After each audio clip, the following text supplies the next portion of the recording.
cut across the table to Charles. Charles Hilton Cab. I know they're good, but in 70 years of operation, sure they drop something at some point in time? How do you retrieve it? That goes all the way to the floor, or? It depends. So I was present when one of the items got knocked over. Since we have some failed equipment, they normally set them on top of what we call the cell covers, this located right here. And we had in one instance where a crane operator was driving the crane down, and there was one of the cables hit the unit and it fell over. But most of that stuff is just sitting on top of these cell covers to protect all the rest of the equipment. So in this case, it just fell over on the cell cover, and it did make quite a loud noise, and you could feel it when it did fall over. But it's very rare that something like that happens. So they're trained to look and utilize all their camera angles before they're moving their crane. So that's a good question, because there is things that have happened. Narendra? Narendra Malakab. How many operators at a time are operating the crane? There's 2 operators in there for the cranes.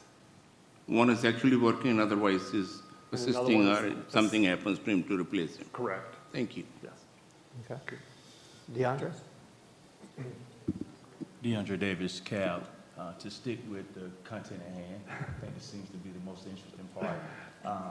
What is the pre-qualification for crane operators to become crane operators, and then what is the duration of that time that they spend in that capacity? So their pre-qualification is to become a building operator, then a sample aisle operator, and then they progress to a crane. There's a prerequisite that they have to put in for, and we have to feel that they're adequate to be able to do that job. So, I just asked that because being in aviation with ATC, the control tower, as far as having the eyesight as well as the amount of rest, I just wonder how is that equated into them being able to do the more substantial job and not having those items to happen as far as knocking things over. yeah, there are some other qualification purposes for as far as their eyesight and testing like that goes into the background of it. But, yes. Thank you. Any other questions for on the table? There's one Oh, Carlos. Yeah. Carlos Cato, Cab. What's the difference between the hot and warm? The hot is really where we start our process. The dissolving is on the hot side. As it goes down, we've gone through first cycle and separated a lot of the materials that are sent off to the waste system. Then it goes over to the warm side for the finishing of it. There's a slight difference in contamination level, but really the hot is just the start of the process. The warm is the end of the process. Good question. Anything else from around the table? Matt, thank you. All right, thanks. Much appreciated.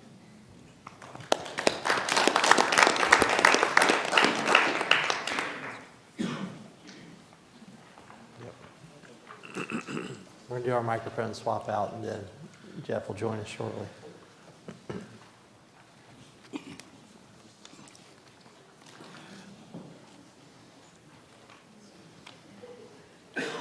So this will be the accelerated basin de-inventory presentation. This is the one I was telling you about.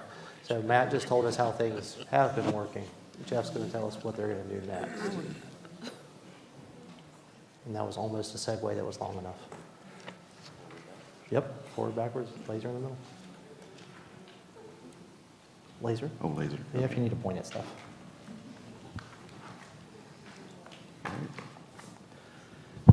Check. All right. So I'm Jeff Bentley. I work for the department, and I am the program manager for the H area facilities. And so I'm here today to talk about the accelerated basin de-inventory, or what we just will simply refer to as ABD from here on out. I do have to say, it's been about 3 years since I've been here to speak in front of the cab, so I'm seeing a lot of new faces. So hopefully you'll find this, informational. I will be referring back to some of those things that Matt just talked about. I'll go over that. But before I get going, I do want to say that the ABD mission, its primary focus is the H Canyon facility in H area, which we will talk a lot about. But just like anything else out at Savannah Riverside, there's a lot of interaction between different areas and facilities and integration. And I just wanted to point out that on the front end, before we get to H Canyon, one of the facilities that's affected is L area. Right. And I believe that. James Tanner, I'm with the CAB group. Doing well. Thank you for coming. Yeah, okay. I do believe that Larry McDaniel was here a couple months ago, and he gave you a little overview on L Basin, and it's important because that's the location where all of our spent nuclear fuel comes in. Spent nuclear fuel being the fuel that's been already put into a reactor and used up, and now we bring that into the site and into L area to support some different organizations like the National Nuclear Security Administration and their efforts for non-proliferation. We get a lot of foreign fuel, and then we also support for in this country the local some of the universities and national labs that do research. I think Matt also showed you a graph up there of some of those universities. And then on the back side, after we get through the canyon, a real important part of our mission and will be a key to our success is the liquid waste system. You've got some presentations here today, I think in the afternoon on that. One of our key players, well, two key players in their system for us will be their tank farms, which will take our material, and then the defense waste processing facility where the material that we send them will actually end up going in the end. So that kind of brings me to my first point here on ABD. What we have here is we've had a process going on, a mission that was recovering uranium, and we just kept recovering, and we didn't have a customer to take that product that we recovered. And we're sitting here where we're running out of space. We're going to have to stop that mission. We needed a new mission, a path forward. And so we came up with ABD. Well, what is that? Well, instead of recovering uranium, we would bring in spent nuclear fuel. We would dissolve it. We would send it, make adjustments that we had to make, and we would just discard that dissolved material to the tank farm, and then to be put into to vitrified down the line into waste. We looked at it and we go, well, we got the liquid waste system here. This is an advantage because we got the liquid waste system here for a limited time, right? They're scheduled to finish up their operations and close out their life cycle in the mid 2030s. And after that, if you're looking at us, we would have no path forward to send anything. So while they're here, why not take advantage of them? I think I've already mentioned that ultimately the waste we do send them will end up in the defense waste processing facility and put into glass. And that's another key part of this is because those glass canisters already have a pathway to disposal. Those will go to a federal repository at some point down the line. Some of the key benefits to the mission here, and we'll get into some pictures later on that show you why. We're going to reduce our long-term risk and accelerate the disposition of spent nuclear fuel. Just think about that, right? Because right now we're storing all this fuel out in our basin in L area, and to store it, you've got security issues, you've got surveillance and maintenance costs associated with the facility. So if you start reducing that inventory that's over there, you're going to start reducing your liability. We also, like I said, some of the risks associated with operating the H Canyon are going to get reduced. And that's because as we simplify operations and we have less equipment to maintain and less adjustments or less processes happening, the risk associated with operating those processes and maintaining the equipment goes down. We are looking at completing the mission in 11 years, so roughly around 2033 to 2034 would be the last time that we would send material over to the liquid waste system. And in the interim, while we start this up, at least for the next decade, or till the end of this decade, the acceleration of sending this fuel through the canyon actually opens up more space in the L area to where we could bring in fuel and keep, keep supporting the universities that have to send us their spent nuclear fuel and some of the NNSA non-proliferation efforts.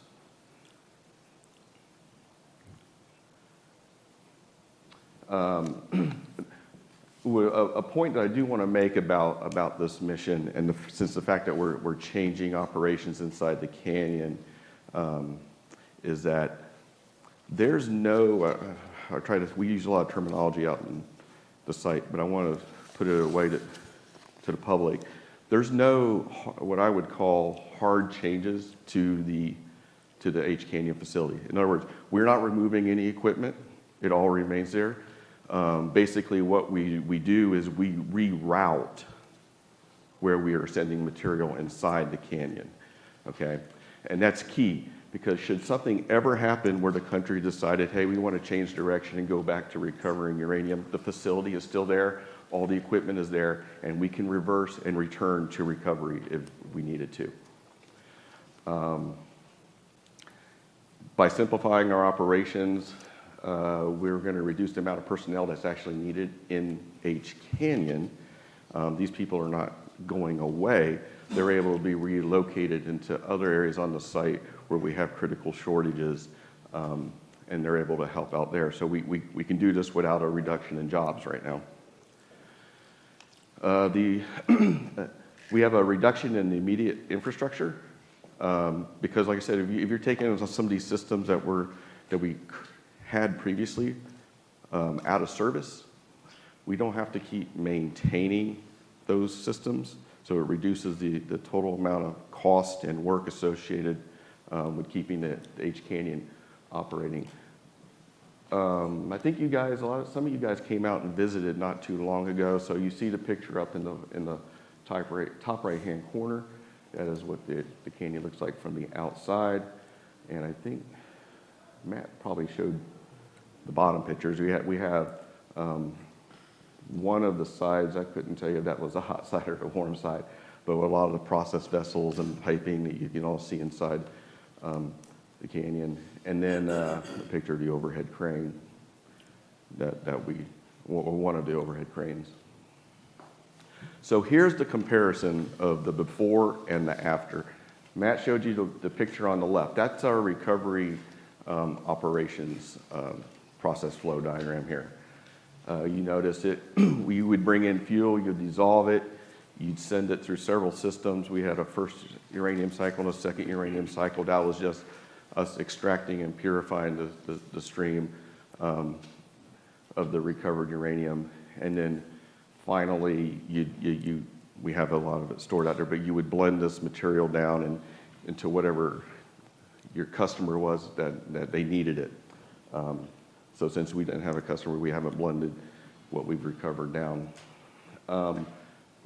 Now, ABD, we'll receive the fuel, we'll put it in the dissolver, we'll, it goes into the nitric acid dissolver, and once it's done, we will make any adjustments that we have to make to it to meet the waste acceptance criteria that they have over in the tank farm, and we'll send it to them.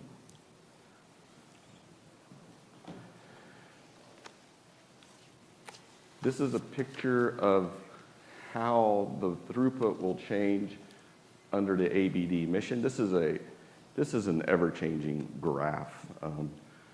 Please don't think that if I come back 2 years from now that this will look exactly the same. Under ABD, we should be able to eventually get up to where we can perform what we call 18 equivalent dissolutions inside the canyon per year. Just to give you some point of reference, under the previous mission where we were recovering, we could process somewhere between 4 to 6 in a year. So you're talking about nearly cutting the time, by a third, because you're tripling your throughput on how many batches we can do. We've had a little bit of issue here at the start, trying to get ramped up. It's not so much dissolution problem. It's a capacity space. We dissolve the fuel and we store it there, and we have to hold it until the time comes available for us to send it to the liquid waste system. And basically what it is we have to wait for them to be ready to prepare a sludge batch. And until that window opens up, we just have to store it.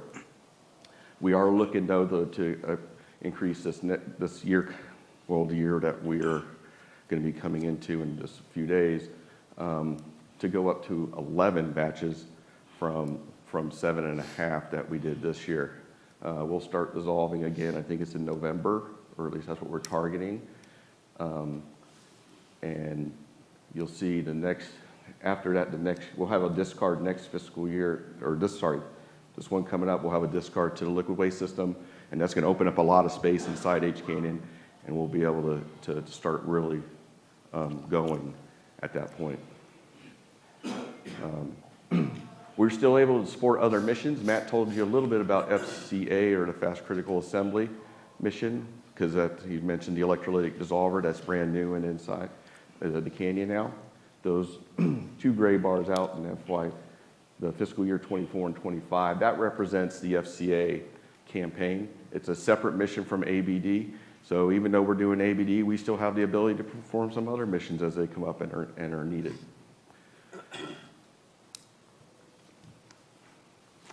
Some more benefits of ABD. Everybody who thinks about EM, you think about us, we're cleanup. We're here to get rid of the material that's out there, clean up environmentally clean up the site. So this puts us on par with that mission. Instead of storing spent fuel out there indefinitely in L area, we're taking it. We're going to reduce that liability. We're going to get rid of it, process it through, and get it sent off into a safe place. A lot of people don't want to think about this, but Matt brought this point up. The canyon was built and started operating in the 1950s, and it was state of the art in 1954 or whatever it was, but 70 years later, it's not so state of the art anymore. It's aging. It's getting more and more costly to maintain and operate. And so we were thinking, we've got the fuel there. We need to do something with it. We want to take advantage of the H Canyon while it still is operational. And so that's another benefit of ABD. Some of the pictures here just kind of show you some of the age that is on our facility. You see some of the corrosion from the caustic header there. I could ask Matt, but we just replaced one. I'm wondering that might be the one we just replaced this year. Yes, okay. So we have a new caustic header there. It won't look like that now if you go out there. And then you see some on the other side there with the runway for one of the cranes. You see intrusion of water. I like to go back and quote Mr. Budney on ABD as far as L basin goes. One other benefit here is we're going to reduce the inventory in L area as much as possible. That's the goal, as much as possible. Now, those of us who actually are doing the work, we actually want to totally de-inventory L basin. We want to get rid of everything, but for the mission's sake, we're going to do as much as we possibly can, and that's what we have stated up front. A key thing was from the previous mission, what were we going to do with the fuel that we had out there in L once the liquid waste went away? The liquid waste system went away. Well, we were going to have to design, build, and operate a dry storage facility By accelerating the de-inventory, we no longer have to do that. That came out into savings of billions of dollars. Net overall, it comes from that particular, we want to compare ABD to the previous mission. The life cycle cost of that, there's a savings of well over $4 billion. Now, what do you do with that money? How do you reinvest it or use it elsewhere? That's to be determined. It's not at our level right here. Okay, more benefits. So some of these things I'll just go through quickly. Like I say, we're providing support to L area and increasing the space that they have available, integrating with liquid waste. We remain flexible. We could go back to recovery if we had to. We support other missions still. And we create a safer working environment for the personnel in H area. Not only just simply by reducing some of those steps. There's a lot of chemicals that those operators and such would have to use that now they do not. So from that standpoint, there's less risk to them and the environment. Where we're at today, that mission for ABD was actually approved back in April. That's the month that Mr. Ike White, who was acting top person in EM, signed off on the mission. It then went to the Federal Register where it was published, formally put out in April. That's when it became official. Want to let you know we did do the environmental analysis under the requirements of the National Environmental Policy Act, NEPA. You could probably imagine that because we simplified operations, it was actually less of a risk than the previous mission. And we actually vetted this up through the Deputy Secretary of Energy, Mr. David Turk. We actually briefed him back in December of last year to get the buy-in all the way up to the top level. We're preparing for our first discard of material to the liquid waste system. Mentioned that at the beginning. It's going to happen this year. As of right now, you would have to just change that date. We were shooting for as early as December of this year. Current schedule has us in January of 2023. We were working to pull that back. I don't see that pulling back into December, so you might as well just call it January of 23. And, we're going to be providing lots of benefits to our stakeholders, and that includes you. It's by reducing our life cycle costs and the liability that we have with the remaining spent nuclear fuel. That will be that's in L area. And by eliminating security associated with storage of the recovered uranium that we pulled out from the previous mission.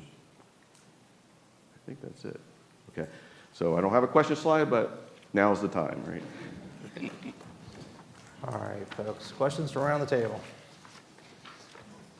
Just the two? Oh, 3, 4. We're going strong. Charles, let's start with you. Charles Hilton, Cab. On page 3 of your thing, you were reducing the immediate infrastructure needs and cost savings. I understand that because you're not running the whole thing. And then I see on page 6, I believe it is, where you just replaced that corroded failing header, which I'm sure was terribly expensive. We're also dealing with a congressional mandate that thing has to stay open. I'm kind of confused as to how, with reduced maintenance, that's going to stay in a ready state to move forward if there's new missions. So what you have there is, you got to look at it a few different ways. One is we're laying up systems, so those systems are not going to be in operation.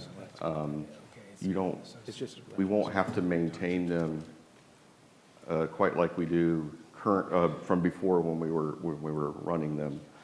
So it's reduced. Yes, we have other items that obviously are still there. We have a huge, there's a lot of parts, a lot of pieces over there in H Canyon. But that layup of those systems, like I said, it saves us some cost. We're able to go take that savings, go put it towards some of the other items of infrastructure that are really high priority, like that caustic header, get that done. The canyon remains open, it remains running, it's in a high state of readiness as defined, at least legally. We looked at that, as long as we are there and able to dissolve at least one batch per year, the canyon is operational. And as I said, it all depends on the mission you want to do, right? This is just a different mission from the previous mission, which was different from the previous mission before that, which was different. So I guess, did that kind of answer? I It think does. Okay. When we get into the continuing mission, you're treating university waste. You said there's like 5 universities that send you waste. Yeah. Is this stuff that's been in storage there for years, or is this being created now? And if it is, where is it going to go when y'all shut down? So it's going to vary from when it's come in, because we still get the fuel today, right, from these different universities and the lab. But we've got fuel, I think, that's been out there for some time. I'm not exactly sure from the origin of all of those. Where are they going to go when it shuts down? Well, that's part of the path forward here. That's something that Mr. Budney would probably be able to expand upon. But at least for the rest of this decade, right, we'll be able to take that fuel. We'll have to figure out a path way after that point, or before we get to that point. Yeah, that's right. It's a discussion at the headquarters level about how we do this going forward after that. One of the reasons to do the ABD mission, although we'd like to get the inventory as low as possible, we know it takes a while to develop, hey, what's the next system going to be? What's the environment going to look like after liquid waste and H Canyon is available? And so if you decrease, one of the options may be we continue to receive material at L Basin, and we either construct a dry storage facility for the future, or we could modify H Canyon, or we could build a new facility. All those options are being looked at headquarters. But if you get the inventory in L Basin extremely low, then you could continue to receive the material from those institutions while the follow-on capability is being put in place. And so that you don't disrupt those programs. So that's one option. But there are all those different alternatives are now beginning to be analyzed at headquarters to figure out what that post-liquid waste H Canyon environment will look like. So we don't know yet. AK? AK Hassan Cab. You mentioned that along the way your mission changed to include vitrification and sending waste to the Defense Waste Processing Facility. And we have, as a CAB, periodically received information about the double stacking and limited storage space at PF. So I'm just wondering, in terms of what you're explaining, is that a new contribution that will further, require additional space or concerns for space, or has that already been accounted for? So it is additional. We do have a net addition of material that would go through DWPF and a net increase in the number of canisters. However, we did look at that, and that was one of the important aspects of this whole thing as far as, is it worthwhile? There is no impact to the storage capacity over with the storage buildings. There are still, even after we run ABD completely through, several hundred vacant spots for cans. There's no impact on their capacity whatsoever. And in the net, and the overall, there's a huge net gain because if we, by sending it to there, I think the net increase was somewhere around 400 canisters over the entire period of those 11 years. And if we didn't do it and we had to package up for the fuel for the dry storage facility, it ended up with somewhere roughly around 12 to 1,400 of whatever containers those were going to have to be designed and built for that fuel that would go to a repository. So net overall, the increase of containers that you would produce went down significantly. By, we cut it by 2/3, and we did it without really having any impact on their total overall capacity over in the liquid waste system for their canisters. Thank you. Jim? Jim Gill, CAB. In the analysis, you certainly show the inventory in El Basin going to effectively zero or somewhere close to that. Understand that the numbers are squishy and they'll move on you. Is there somewhere, someplace, any other materials that will turn up or could turn up and require you to extend the operational life? I can't say that no, right? I can't say that nothing would ever turn up. I can say that from our analysis, when we went out and looked at what is there and what we have planned coming into the site, we've accounted for those materials through the life cycle of this mission. But that's, like I said, you're going to put plans into place for what are we going to do in the future. So whatever that future facility, building, or whatever we're going to do to store material, that would be part of what would take up, for surprise materials down the line. We don't, like I say, everything that we know of that's out there is accounted. We accounted for it. Okay, so it would have to be a kind of a very, very low probability for Right. something to turn up. Yeah, I mean, I don't know of anything right. That's what I'm saying. If I knew it, we would have Included accounted it. for it. So, Understand. yeah. Okay, thank you. Thank you. Greg? Yeah, thanks, Greg Murray, CAB. Thanks for the presentation, Jeffrey. I want to make sure I understand it from the very broad perspective, following sort of at the facility level.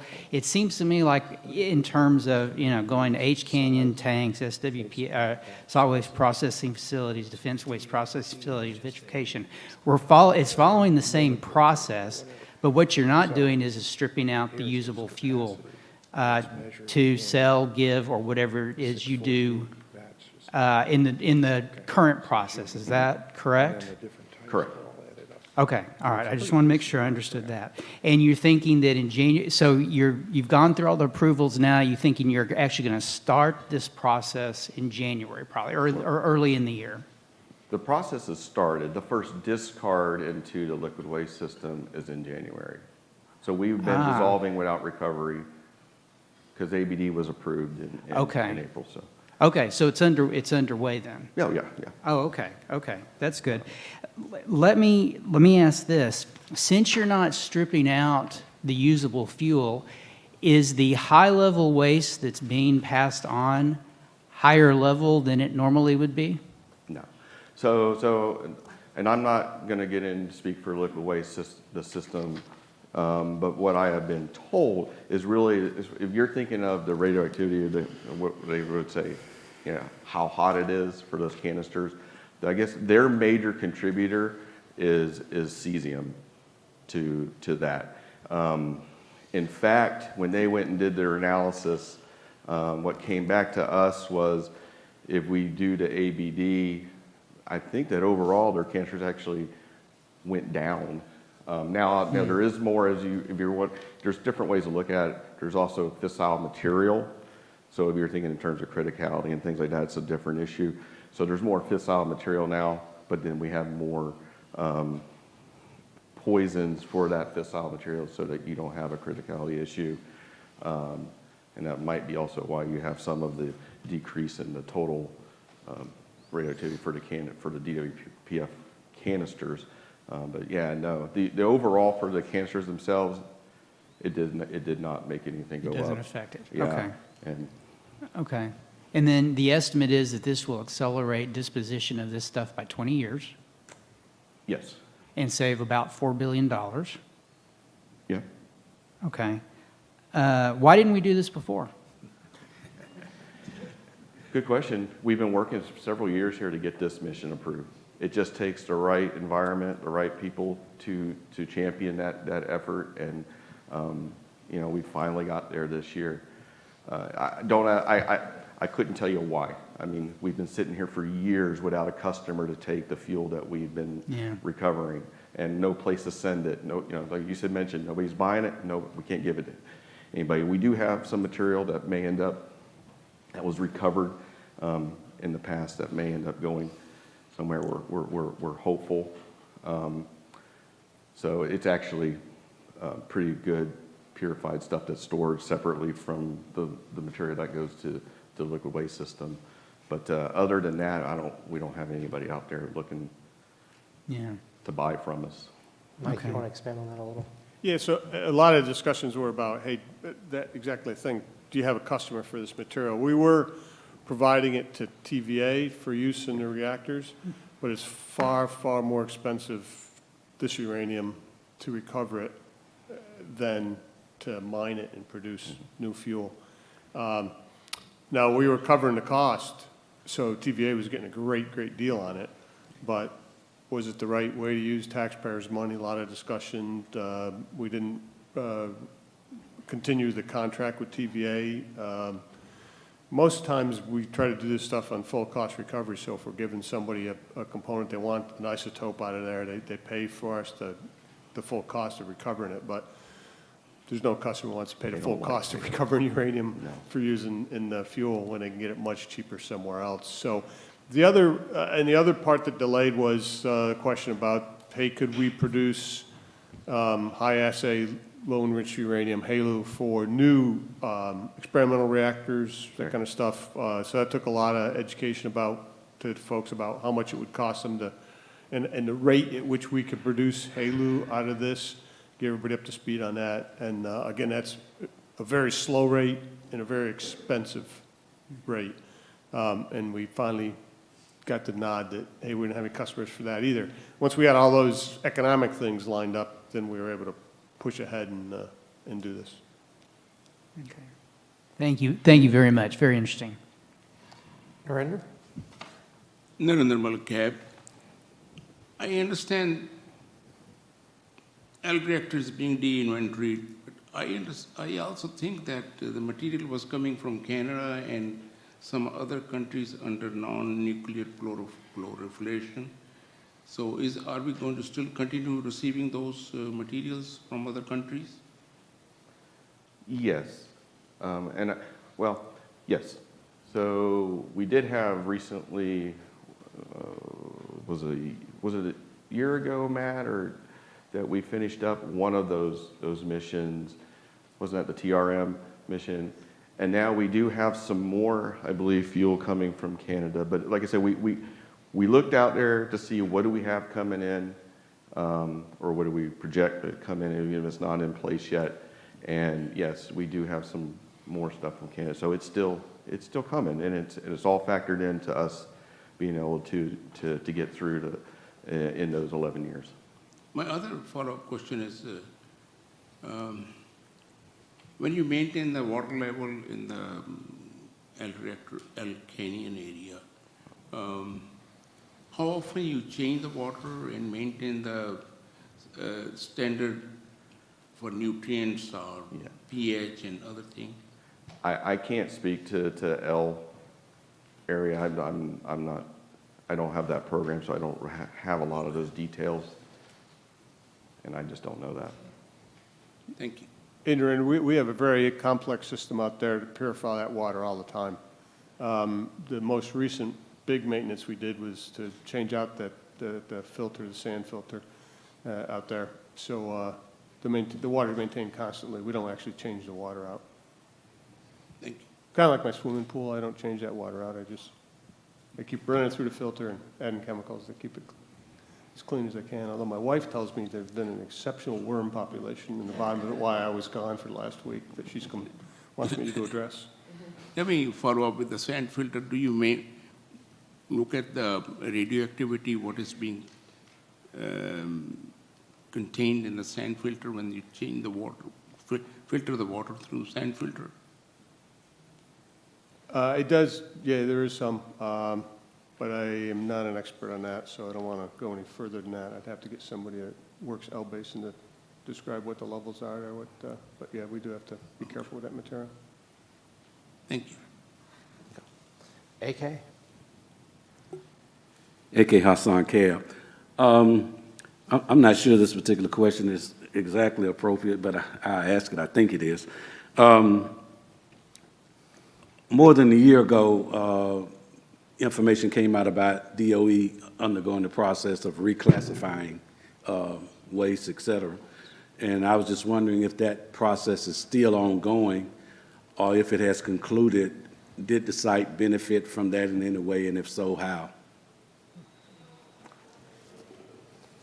Jim, we have a microphone up here at the podium for phone a friend hotline.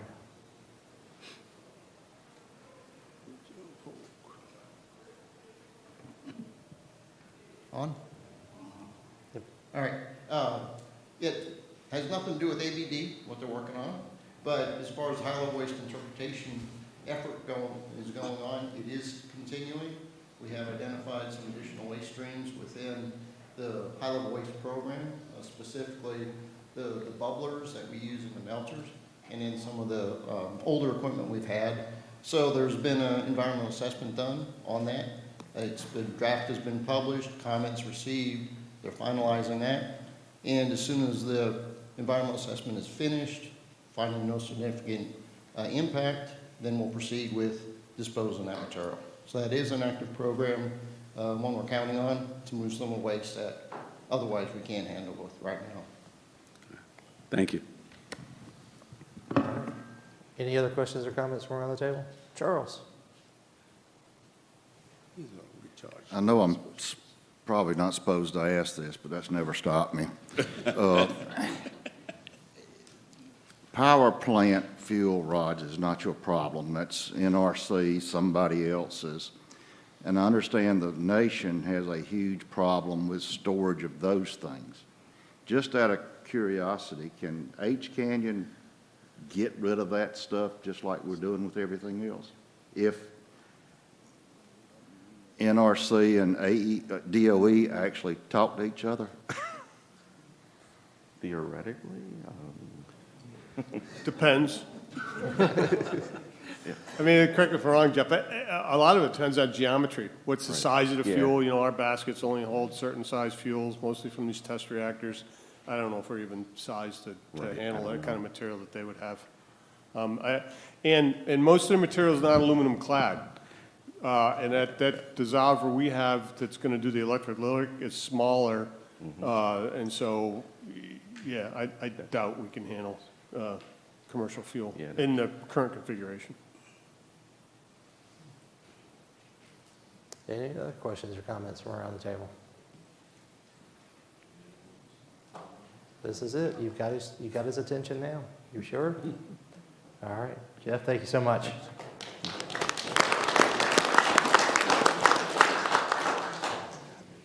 So if you notice, we're running a little bit fast, and it's created an interesting situation that we don't have that often. Our next presenter is actually on a video conference, and he's not going to be able to come in a little bit early. And I don't have anybody else lined up right now that I can pull in. So what we're going to do is we're going to take an extended break until 11 o'clock. So if you need to check out, this is your chance to go ahead and check out. When our next presenter gets off his call at 11, not 11:01, not 11:15, not 11:10, we are going to be right back here in our seats at 11 o'clock so that we can get started again, okay? So enjoy your extended break. If you need to check out, please do so. Be back at 11 o'clock, 11 a.m. Eastern Time. Thank you. What do you carry this thing? Oh, really? Yeah? Huh.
All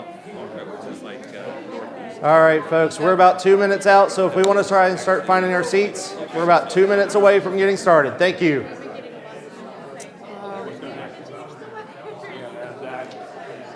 I looked at the path this morning.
Let him introduce himself. He's the, well, if I go any further, he won't be introducing himself, will I? But he will be talking about the waste isolation pilot plant. This is the facility out in New Mexico that accepts a lot of the true waste from Savannah Riverside.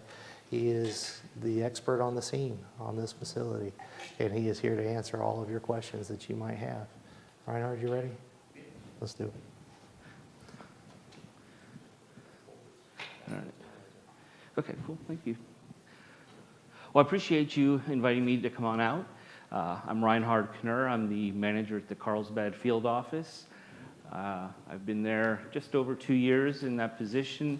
I've been at a variety of different DOE sites over my career, and this is actually my second stint in Carlsbad, so some people may say I'm a glutton for punishment.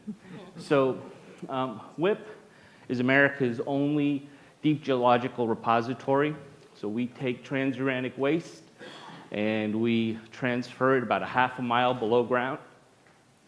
We've been operating since 1999, and we're actually responsible for the transportation of the waste from the generator sites to WIP, as well as the emplacement activities. We have a congressional limit on the amount of waste that we can dispose. It's 6.2 million cubic feet of waste. There is a smaller portion that is designated for RH waste as well. I'll talk about that in a little bit. And we make sure that all the waste coming to WIP goes through a very robust verification process. So we work with the generator sites to make sure that it's certified before we are able to load it into our shipping packages and convey it to WIP. That characterization process involves many steps. Probably the most complicated is the process knowledge. And actually we refer to it as acceptable knowledge, because a lot of times the legacy waste, there's very limited information available, and we have to make sure that we have enough information prior to being able to move it on. So we can sometimes spend several years doing research on various waste streams prior to making a determination that that waste is suitable to come to WIP. We then also do several different tests where we do either an X-ray of existing containers, or we observe while waste is being placed into the waste containers.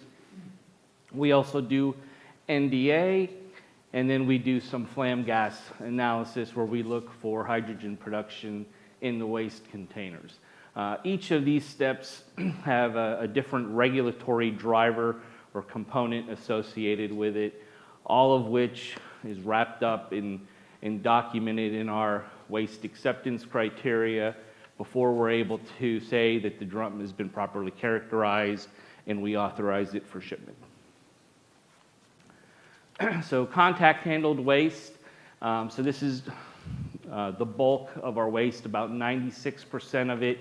There's no real dose from the surface of the container. We don't require any special handling requirements, and that's what we place in our rooms in the underground. We do have some remote handled waste that does emit gamma radiation. We do have to make sure we provide proper shielding for our personnel as well as en route. So we currently, you can see from the photo here, this is where they place it in a borehole. There's another borehole in the side of a room. We're currently not doing this traditional remote handled waste emplacement activity. That was something in the 2014 timeframe when we had the accidents and we shut WIP down. We brought back the contact handled waste emplacement activities, and we're now just getting through the process of reestablishing our remote handled capability. We have also utilized some shielded container assemblies. So these are shielded 55-gallon drums that do allow us to take smaller quantities of remote handled waste, handle them as if they are CH waste, and place them in the repository. So you can see we receive waste from all across the country. The routes in blue and green are the routes that are open. The red routes are closed. We have a group that does nothing but work the logistics between all the different generator sites and the states through which we transport transuranic waste to make sure that we're meeting their expectations when we ship. Every single route is pre-approved and designated, and we are among the safest in the world. To date, this fiscal year, we have shipped roughly 217 shipments. So all in, we have made 13,000, almost 190, almost 13.2 shipments since we opened in 1999. And we're at almost 16 million loaded miles traveled. So that's a pretty significant accomplishment for us. Now, Savannah River has completed almost 1,700 shipments since beginning the shipments in 2001. We just completed a final campaign of the TruePack 3 shipments, and we have completed 15 shipments to date this fiscal year. When you take a look at the shipments we have this fiscal year, the bulk of our shipments come from Idaho. We're at 130, and then the next highest shipper for us is Los Alamos. Given where we are today, we're not going to meet the 299, but we will be around 225, 230 by the time we finish up at the end of this month.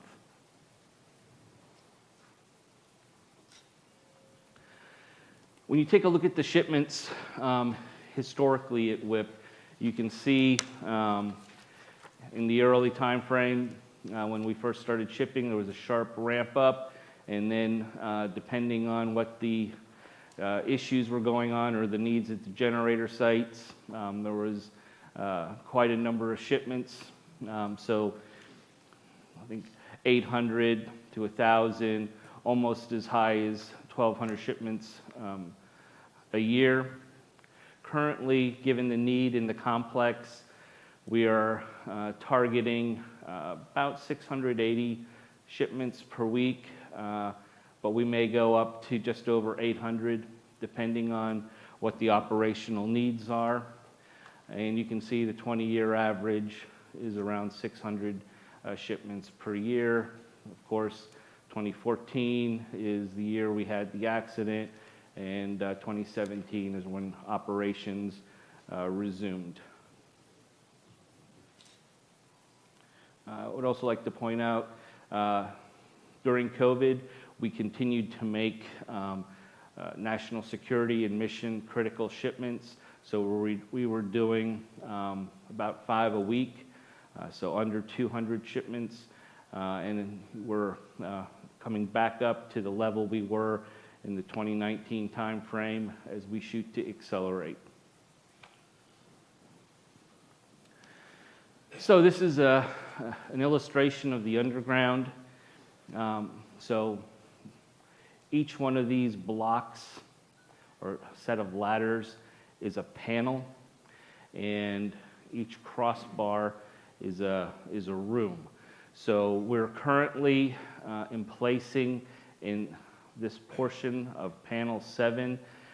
So as we finish up this panel, we'll get ready and we'll move into panel 8 as our next emplacement panel.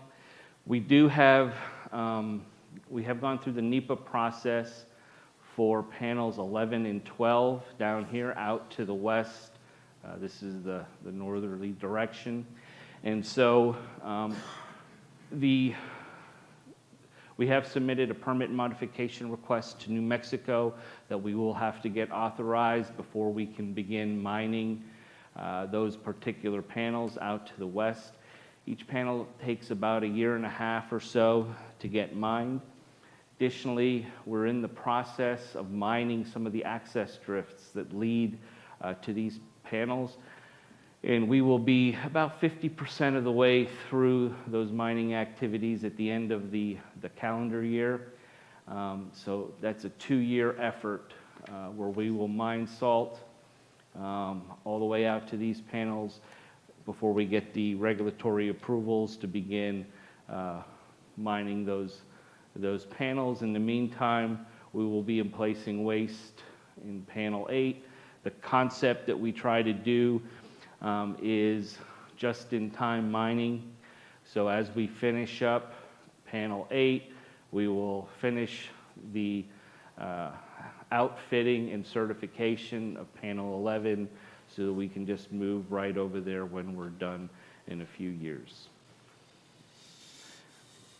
These panels 1 through 6 have already been closed, and you can see we're approximately 40% full when you compare it to the Land Withdrawal Act total of 6.2 million cubic feet. Obviously, the remaining 60% isn't going to fit in these 2 panels, and so we will be going through some type of NEPA process and working with our stakeholders with regard to any additional panels beyond panel 12. Talked about panel 7 emplacement, so this is just a close-up of the panel. A couple things. This is room 7. This is where we started emplacing waste when we had the accident in the underground, resulting in loss of the rest of this room, room 7, and the bulk of room 6. And we also, because of ground control issues, were not able to maintain room 4. The hatched area is where we have waste emplaced in that panel, and we're about 3 or 4 weeks away from being able to close room 1 and move into panel 8. This is a shot of one of the rooms in panel 8. So you can see how nice and crisp it looks. The dots that you see on the surface are actually bolts. So those are bolts we put into the back or the ceiling, as well as the ribs or the walls, to make sure we have the stability that we need. They can be anywhere from 3 to 6 feet long. Typically, we use 4-foot-long bolts. One of the nice advantages in moving to Panel 8 is we will no longer have to go into a radiological zone and transfer the waste and personnel from the clean side to the contaminated side, and that'll help our emplacement rates significantly and allow us to be at that 17 or higher shipments per week. We have a couple major construction projects going on out at the site. The first is the SSCVS system, or the Safety Significant Confinement Ventilation System. Essentially what this facility does, it's a 2-step or 2-phase filtration process. So when it pulls air from the underground to the surface, it runs it through first the salt reduction building, where they use water to knock the salt out of the air, and then that air is then routed through a bank of HEPA filters before it is released to the environment. This is a $490 million project, and we expect to have it finished sometime in 2025. Here you can see some of the equipment installed in the salt reduction building. So we've got quite a bit of work that was accomplished this year, so that's been pretty successful. Currently they're going through the process of doing all the equipment hookups and wiring and so forth in the salt reduction building. Here you can see some of the turbo fans that have been installed. Here we're still pouring concrete in the new filter building. We're getting pretty close to having that completed, and so we're going to be touch and go on having the structure completed by the end of this calendar year. A lot of the work is precast panels to help reduce cost and drive the efficiency of the installation activities, but that's moving along pretty well. All the long lead items have been purchased, procured, fabricated, and we're just about finished receiving them on site. So there shouldn't be any significant hiccups for us on this. Biggest challenge we're having is actually some of the ductwork. 14-foot diameter ductwork has to be NQA1 qualified or certified, and so that process actually is getting those components manufactured has been a little more challenging than we originally thought, but that's no longer on critical path for us. Electrical components, just like a lot of the car manufacturers are having difficulties getting computer components and so forth.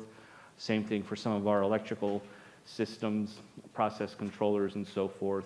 So we're trying to make sure we get out far enough ahead of that to make sure we have all those components in as well as we move forward.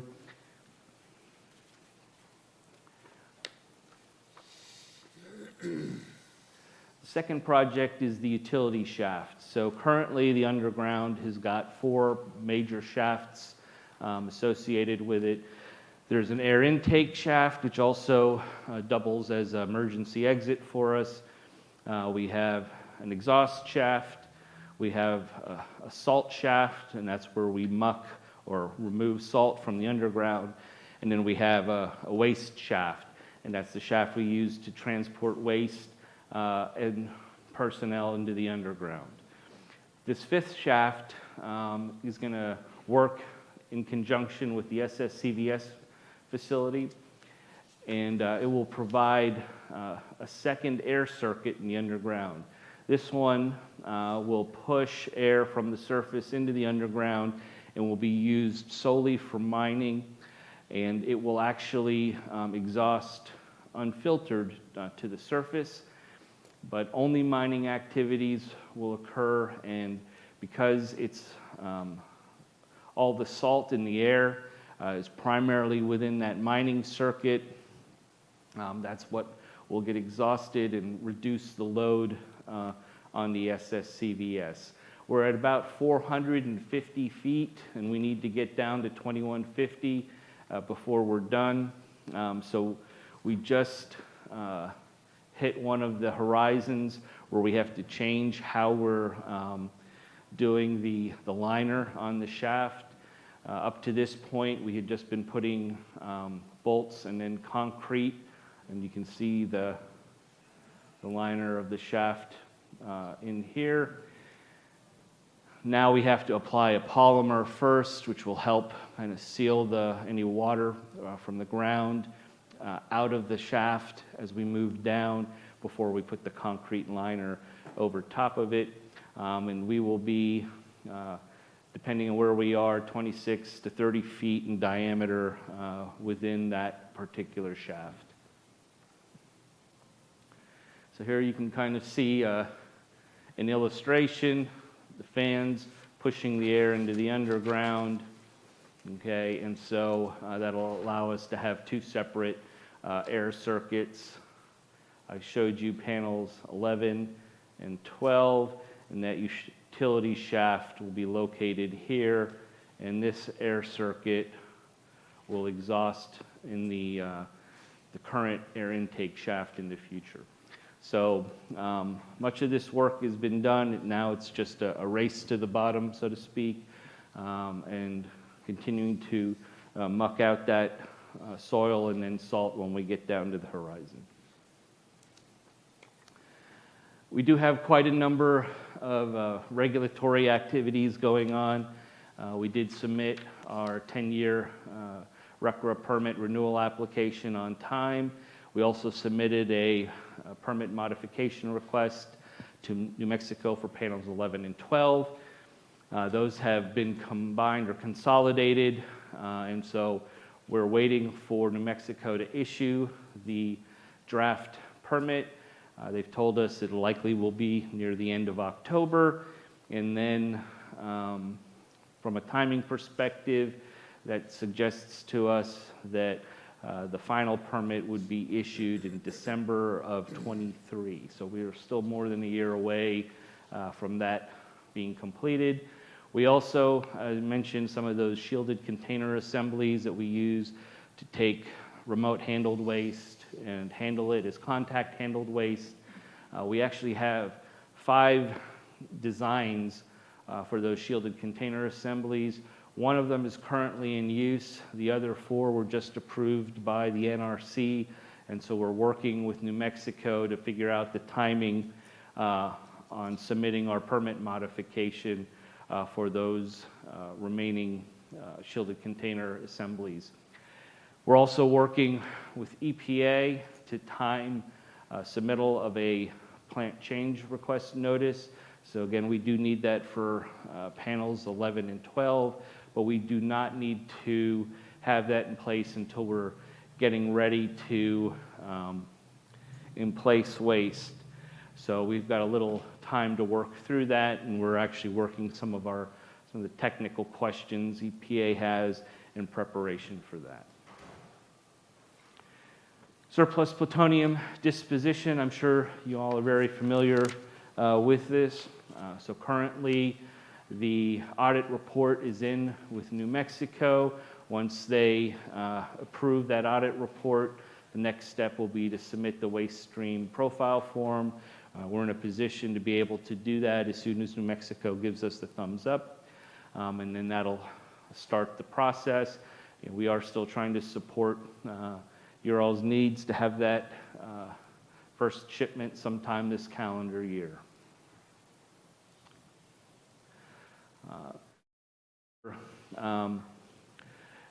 What detail to go into on this, but I think the biggest takeaway, and this is something that say some of the stakeholders in New Mexico really struggle with, is some of the decisions that NNSA is currently going through with regard to the dilute and dispose process or the surplus plutonium, whether they ship from Pantex to Los Alamos or Pantex to here, who's doing the conversion from metal into oxide.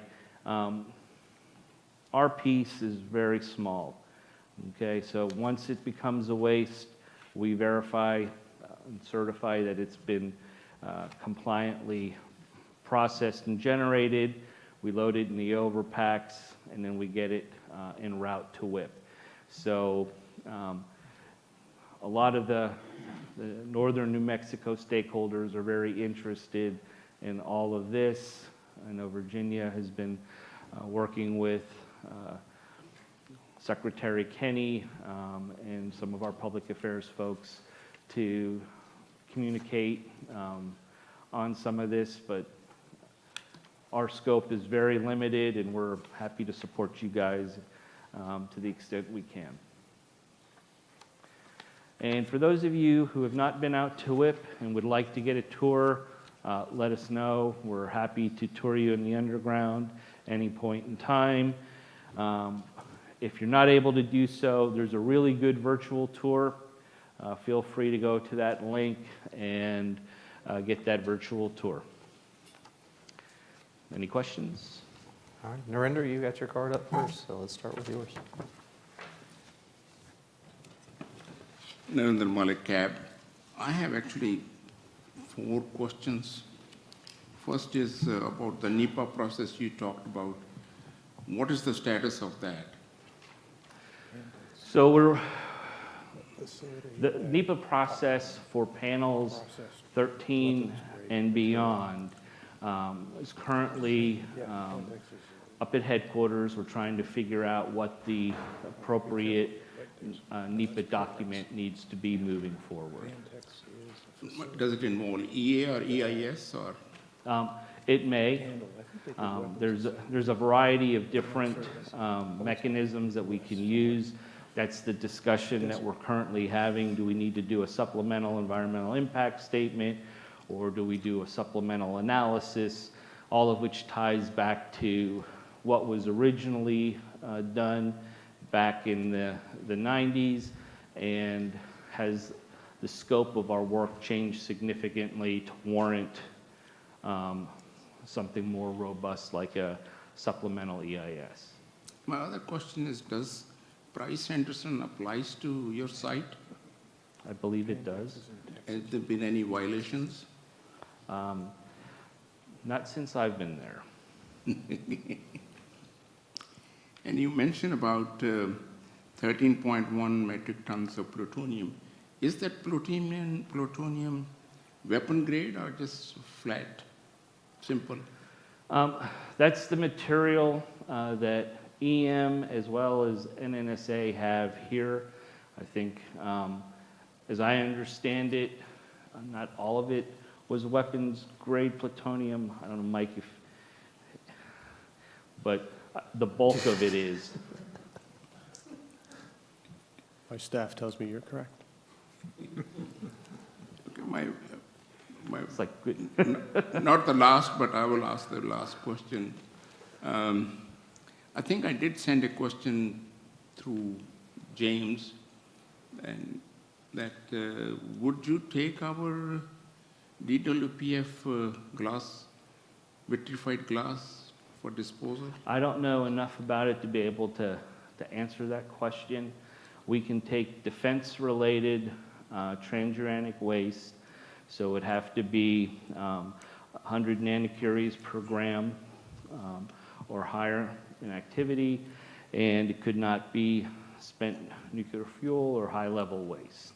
So, Last question. You received the shipment from various DOE facilities. mm-hmm. Do they all have to meet one WAC, which is your standard, or they have their different based WAC for their different materials? There's one WAC. Okay, now, if you're talking about the difference between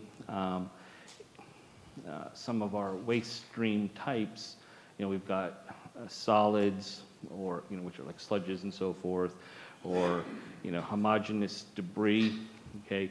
There is some variability there, but it's standard across the complex, and it has changed over time. So the WAC from 1999 is, different than the WAC we currently use today. Certainly lessons learned, some enhancements that we put in place after the events of 2014 to make sure that we have more robust AK, separate chemical compatibility analysis, those type of things. But yes, they are standard across the complex. We don't, select one generator over another. I just came in mind one more question. The containers which go in the mine shafts, the salt around that, does it have any impact on the material of the containers? So the way the process works is each of the waste containers we receive is a type A container. When it goes down in the underground and gets placed in a room, after we're done in placing in the room, we isolate it, okay? And so there's a set of bulkheads on both ends, and we also isolate the airflow through that, okay? And as you can imagine, we stop doing ground control in the portion of the room as we're progressing. So once we seal it up, that salt does what it does. It will start to close and encapsulate those waste containers. And that's part of why we're very excited to get out of the portion of the mine we're in right now, because we spend a lot of time doing ground control in that area. And once we're able to get out and move to the west, there'll be a lot less effort on the ground control activities. Jim? If I heard you correctly, I believe you said that there is a congressional mandated limit on the amount of material. Yes. How much more time do you have before you reach that limit? Well, that's an excellent question, and one that New Mexico has been asking us all the time. I'll couch it this way. It took us just about 20 years to get 40% full. If we follow the same rate of shipment that you saw, it would take us another 30 years at those rates to be able to get to that Land Withdrawal Act limit. So sometime 2050-ish. If you look at the waste inventory reports that we get from the generator sites, we publish that on an annual basis. At the end of January, it's the ATWIR Annual Transuranic Waste Inventory Report. They show that the DOE complex is generating transuranic waste all the way up through 2083 time frame. And so, and that is waste that is designated to go to WIP right now. So that's kind of the range, if you want to look at it from that perspective, where we might be operational. Any other questions from Greg? Thanks, Greg Murray, Cab. So you'd mentioned taking some of SRS's surplus plutonium. In my naivete, I never thought of surplus plutonium as true waste. Is this a different process, or am I just mistaken that it is indeed true waste? Well, so as long as it meets the definition of greater than 100 nanocuries per gram and above uranium on the periodic table, it can meet the definition of transuranic waste.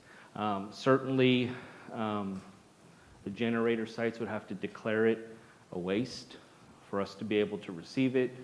I think as they go through the process to do the down blending and adding the adulterant and so forth, at some point it'll be declared a waste, at which point it becomes eligible for us to be able to dispose.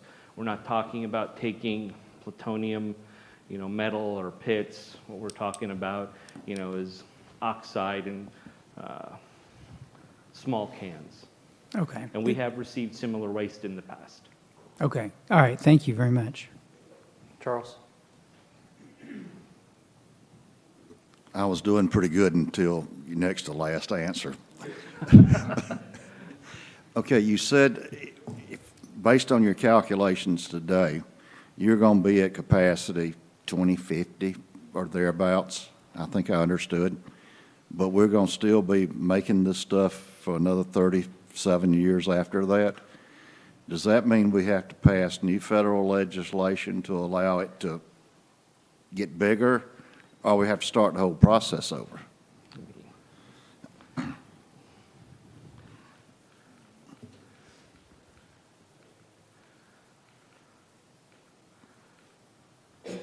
Okay, so what I was trying to convey was if we are shipping at these rates, okay, then it'll take roughly 30 years to get to capacity, okay? I don't envision, based on the waste volumes we're seeing today, that we'll be able to ship at that level, okay? I think the further out we move, the less volume's going to be available, and that will mean we don't get to capacity by 2050. So it's really going to be a range somewhere between 2050, somewhere between 2083 or 85. If we go to the full capacity and it's consistent with the rate of waste generation and the volumes are accurate. You know, one of the things, for example, that we've seen is when new waste streams are being added to the Atware, people overestimate very high. And so it's not until they start generating the waste that those waste volumes start coming down. A good example is some of the secondary waste that gets generated from pit production. Up at Los Alamos, they've been doing that for a little bit. You know, they have pretty good estimates on how much they're generating, and even still, they're high. When we started getting some of the Savannah River estimates, they were a factor of, I think, 5 higher than what Los Alamos was projecting for theirs for very similar waste streams. Now, that's not to say there's not differences in how, you know, the waste is generated and the processes, but what it tells us is there's probably some uncertainty, large uncertainty in the Savannah River estimates. And so we then work with the folks at the Savannah River site to try to understand and see what are the realistic estimates. And I think we haven't published the new Atware yet, but I was told that based on the estimates that came in this year, that the Savannah River volumes have been reduced and are now starting to look a little more closely like the Los Alamos estimates. So it's, you know, a lot of it is just depends on where you are in the process and, you know, how far out you're projecting the work, and, you know, is it work you've been doing routinely, or is this a new project for you? So I would think that on the EM side, that the estimates, all of those estimates are public knowledge, and you kind of know what you're going to get over the next 50 years. On the NNSA side, the plutonium bomb stuff, do they give you estimates on what they think they're going to downblend, just like EM does? So you actually get reasonable, so you can project all of it, NNSA as well as EM. yeah, Do you feel like we got enough room to put it in the hole? so when you look at the Atware, there's actually 2 categories. There's the WIP-bound category. Okay, so that's transuranic waste where a decision has been made that it's going to go to WIP. And then there's the WIP potential. Okay, so this is waste that may be transuranic and may need to come to WIP at some point in time. Some of the NNSA surplus plutonium waste hasn't completed the NEPA process yet, so it's still in the WIP-bound inventories right now. Sorry, in the WIP potential categories right now. When we take a look at the WIP-bound and then the surplus plutonium that is in the WIP potential to include the NNSA volumes, we still have sufficient capacity at that 6.2 million cubic feet. Okay. Now, at some point, if DOE continues to generate transuranic wastes, we'll have to look at some alternates, whether that is a different disposal facility or something else with WIP. But that's not something that we're currently looking at. I think there's plenty of time before we have to make a decision to start really investigating that. I think the next 10 years is really going to help us understand where we're going to be and where we need to go. All right, any other questions for around the table? Narendra, you got some more.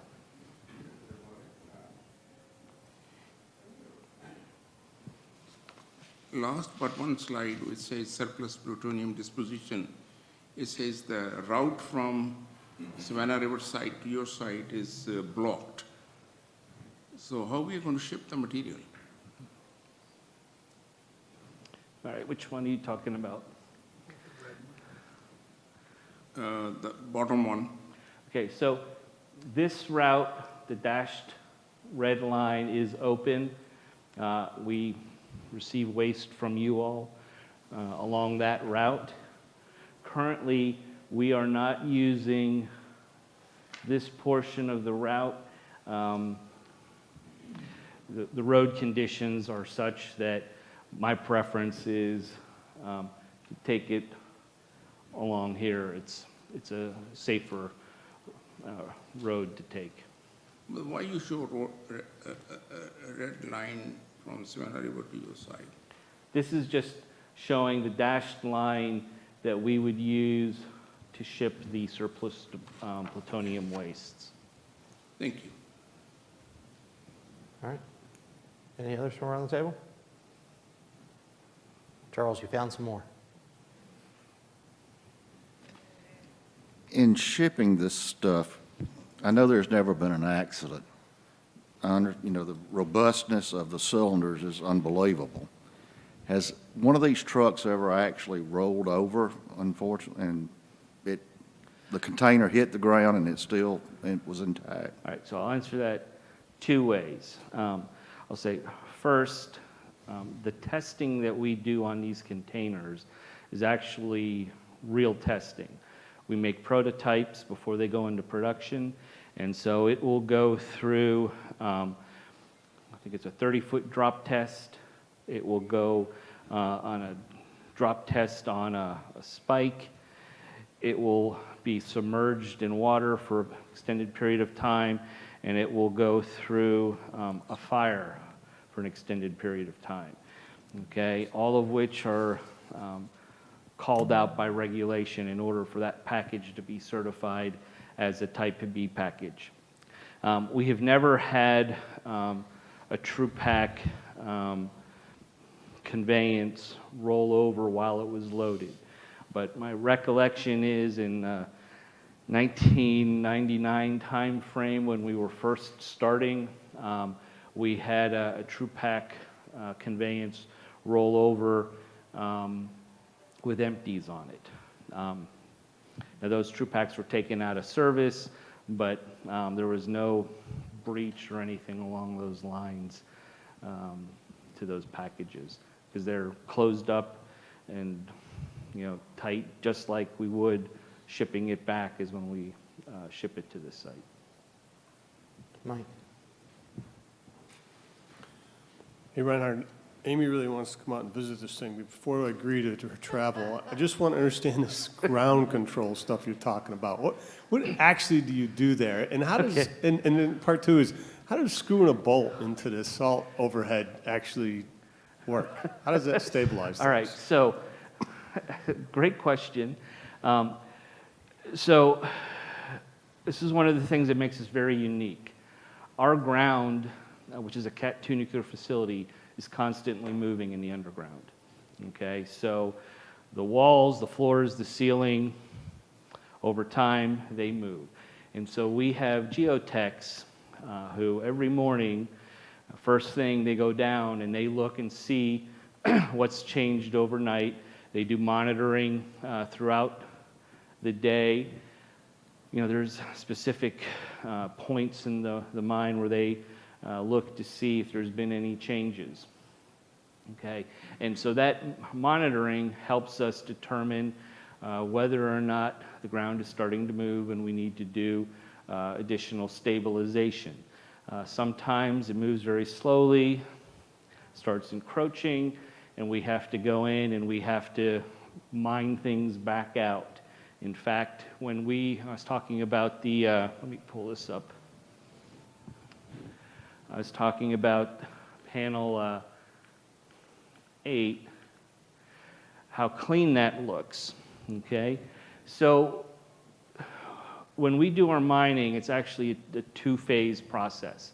We do an initial cut where they go in and they remove the bulk of the salt, okay, and then they let it sit about 6 months, okay, because the ground moves the most during that time frame, and then they come back in and do the final cut where they get the nice, clean, level cuts, and then they put the bolts in. So the way those work is they'll drill a hole in, and then they've got an epoxy plug that gets shoved up into the top of the hole, and then when they take the bolt and put it in there, it's got a tip that when it goes in will mix that epoxy, and it sets up in like 5 minutes, if that. You know, so it's very fast-acting epoxy. And then there's a plate you can see, like a square plate here, and they go ahead and put a nut on the bottom of that. So they're doing two things. The back or the roof, okay, if it separates, the bolts essentially hold it in place. It hangs there, kind of like, you know, your tile ceilings in your house, right? Or in your office, I guess. Most people don't have it other than a basement, you know. But so the other force to look at are the shear forces, okay? So it doesn't stabilize things, you know, from a shear perspective, but it keeps it from coming down. Now, bolts will break, and so when they do, they have little lanyards on it that keep them from falling down and, you know, potentially hitting somebody in the head. And they also, you can see them, I don't want to say start to fail, but start to fail, where that square metal plate starts getting depressed, and you're able to go in and put additional bolts in to provide additional stability to the ground. So in an area where it's very stable, you'll see how the bolts are very spread out in a uniform pattern. In areas where ground control is a little more challenged, there'll be a lot more bolts in that area, and in some cases, we use slings to help support the back. Okay, but you know, it sounds crazy, but I would take my kids in there to walk around with me if I could. All right, pretty cool. Those must be pretty strong bolts to hold up 2,000 feet of earth, so pretty amazing. Hey, and one last thing. Where's all the salt go? Is that showing up on my dinner table at some point? If you want some, I'd love to send it to you, but we have large piles of salt on the north side of the plant, and in fact,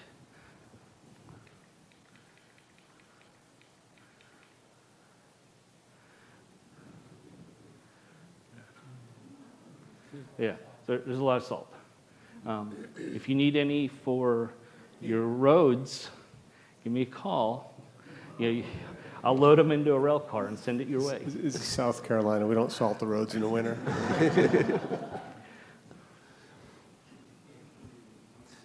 Narinder? The salt, when it rains, so does it go to the local streams and pollute? No, in fact, we have a groundwater permit, and you can see the collection ponds. So all the runoff is directed to the collection ponds, and we periodically go in and pull any of the salt sludge out of the ponds, redeposit it on the pile. Good to go.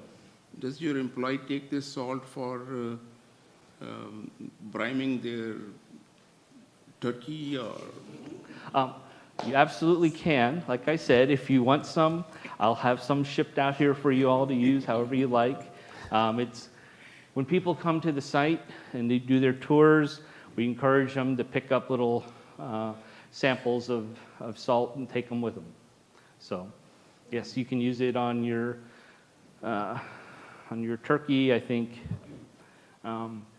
Senator Heinrich likes to have a slab to use on his steaks. So,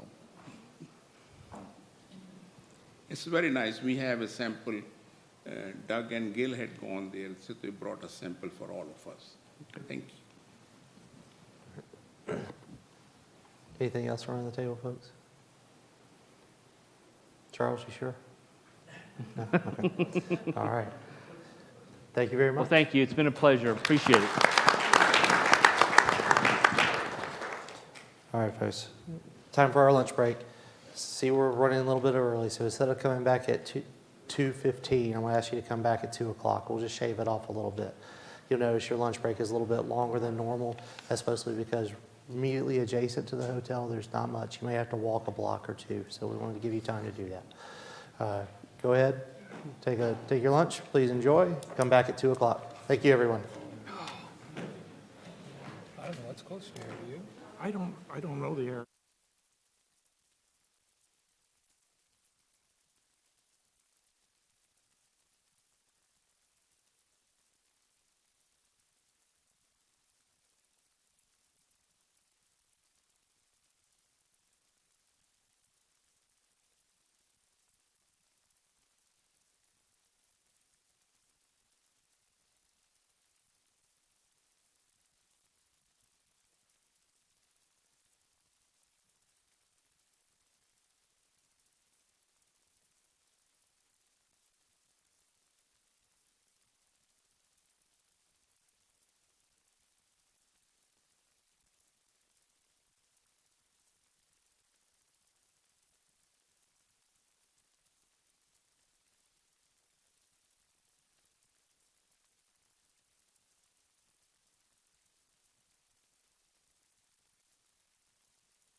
Thank you. All right, folks, I'm showing about 2 minutes before we start back, so let's start to find our seats again. Charles, if you see anybody in the hallway, send them this way.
All right, folks, looks like we got just about everybody, so let's get started. We've got our first of 3 liquid waste system presentations today. We'll have this one up first, and then we'll go into SWPF and then Saltstone to give you a good picture of everything that's going on. This first presentation is actually kind of the result of a CAB recommendation. There was a CAB recommendation about wastewater recycle. Nertner, I believe you wrote it. And the department issued a response. And then they thought about it for a while, and they issued another response. And this presentation is the result of that reissued response to give you guys a perspective of what they're going to do, how they responded to you. And in a big way, it's actually comes full circle to Greg's recommendation about the department telling you what difference you're making and how they're going to respond. And that's what the department's going to be doing today. Joel, I want to turn it over to you and let you have it. Good afternoon, everyone. My name is Joel Moll. I'm with DOESR, and I am in the Liquid Waste Programs Division. Actually, I oversee the regulatory affairs for liquid waste. So I'll be talking about CAB Recommendation 369, which is DWPF recycle diversion. So a little background. DWPF, as been said before, is the glass waste processing facility at DOESR at Savannah River site. That facility takes our salt and sludge batches, mixes it with slurry, and ultimately turns that into glass by melting down that slurry mixture. As part of that process, we do use water in the form of both steam and liquid water. And that water is not just part of the process, but it's also a byproduct. So one of the outstanding questions is, how do we deal with that water? DWPF does produce 1.3 gallons of water for every gallon of waste that we process. That water is sent back to our tank farms, and it is reused in salt and sludge batching operations. Ultimately, again, that question of how do we handle recycling and reusing that water. The excess, of course, does take up space within the tank farm, but we're going to walk through all of those outstanding questions that the CAB had. With that stated, we did receive CAB Recommendation 369, which asked us to look at installing an evaporator right after the DWPF process, or an equally effective unit. So we did have a project team formed that began exploring that question and doing some pre-planning work. So, as I said, that wastewater is generated as part of our process. It's generated doing off-gassing of DWPF operations. That off-gas steam currently flows back through the tank farm, but if we wanted to install an evaporator, in our system, we would have to lay some new lines for evaporation. We could also plan that that condensed vapor would ultimately be returned to the tank farm or diverted elsewhere. Big part of this is that the particulates that come off of our evaporator, that's the bottoms, would go back to the tank farm for sludge batching. The opportunity is basically to reuse water or reduce water as needed. It gives more control over any additions to the tank farm, or what we can do with that water is send it off to ETF. Some of us call it ETP, but that's our effluent transfer facility. So, some of the potential benefits of DWPF recycle. It does give us the potential for early sludge removal and closure of tanks. If we could reduce the water usage or send that water to where we want, we could use that water to process some of our salt batches and our sludge batches. It also helps us to retire the 3H evaporator. That's an evaporator that's currently on the site. It does take some of the load from some of our tanks. I believe it's currently in a shutdown position. It also has the potential for helping us reduce some of the cleaning that we go through with our 2H evaporator. In order to clean the evaporators, we basically have to fill them with water to descale them. That is an evolution that could take us several weeks. With that amount of downtime, we could lose some of the processing time to ultimately close out tanks. And beneficial reuse also does help us to get through sludge and salt batching. If you can imagine, when we want to have water go to a certain place, we could do that, mix it as we like, and get the salt out off the SWPF. One of the big issues that we did have, and I probably should have stated this earlier, as SWPF comes online, and I'll show this later, the amount of water usage does increase. So part of this entire process is that our contractor at the time, SRR, did perform an alternative study, to develop the costs and estimates, and also look at the technologies that could be deployed to support DWPF recycle diversion. So this gives you a basic outlay of what the facilities at SRS look like right now. And I'll just point to it here. That would be DWPF, okay? And I'm going to go back. So going from DWPF, our recycle goes back to the tank farm. From the tank farm, it goes off to an evaporator, and from the evaporator off to ETF. However, the bottoms, or the precipitates from that evaporator, are sent back to the tank farm. And they are reprocessed as salt slurry and sent off to either SWPF or DWPF. So it's a continuous process.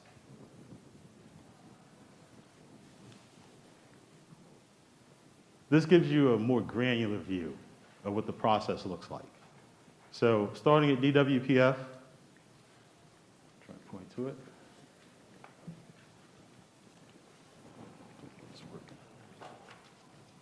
Oh, okay, thank you. Starting at DWPF, if I can have a point to it, right there, right? Water is sent off to tank 22. That's a specific tank within our tank farm. From tank 22, that water is pumped to an evaporator. The top goes off to ETF. That is purified water, okay? It's further polished at ETF, but that water is much cleaner than when it came in from tank 22. The bottom is where the radionuclides are. The slurry, the salt, the precipitates, that all goes back to the tank farm. This slide I took directly from our site. It's not open to the public, but I can show it to you.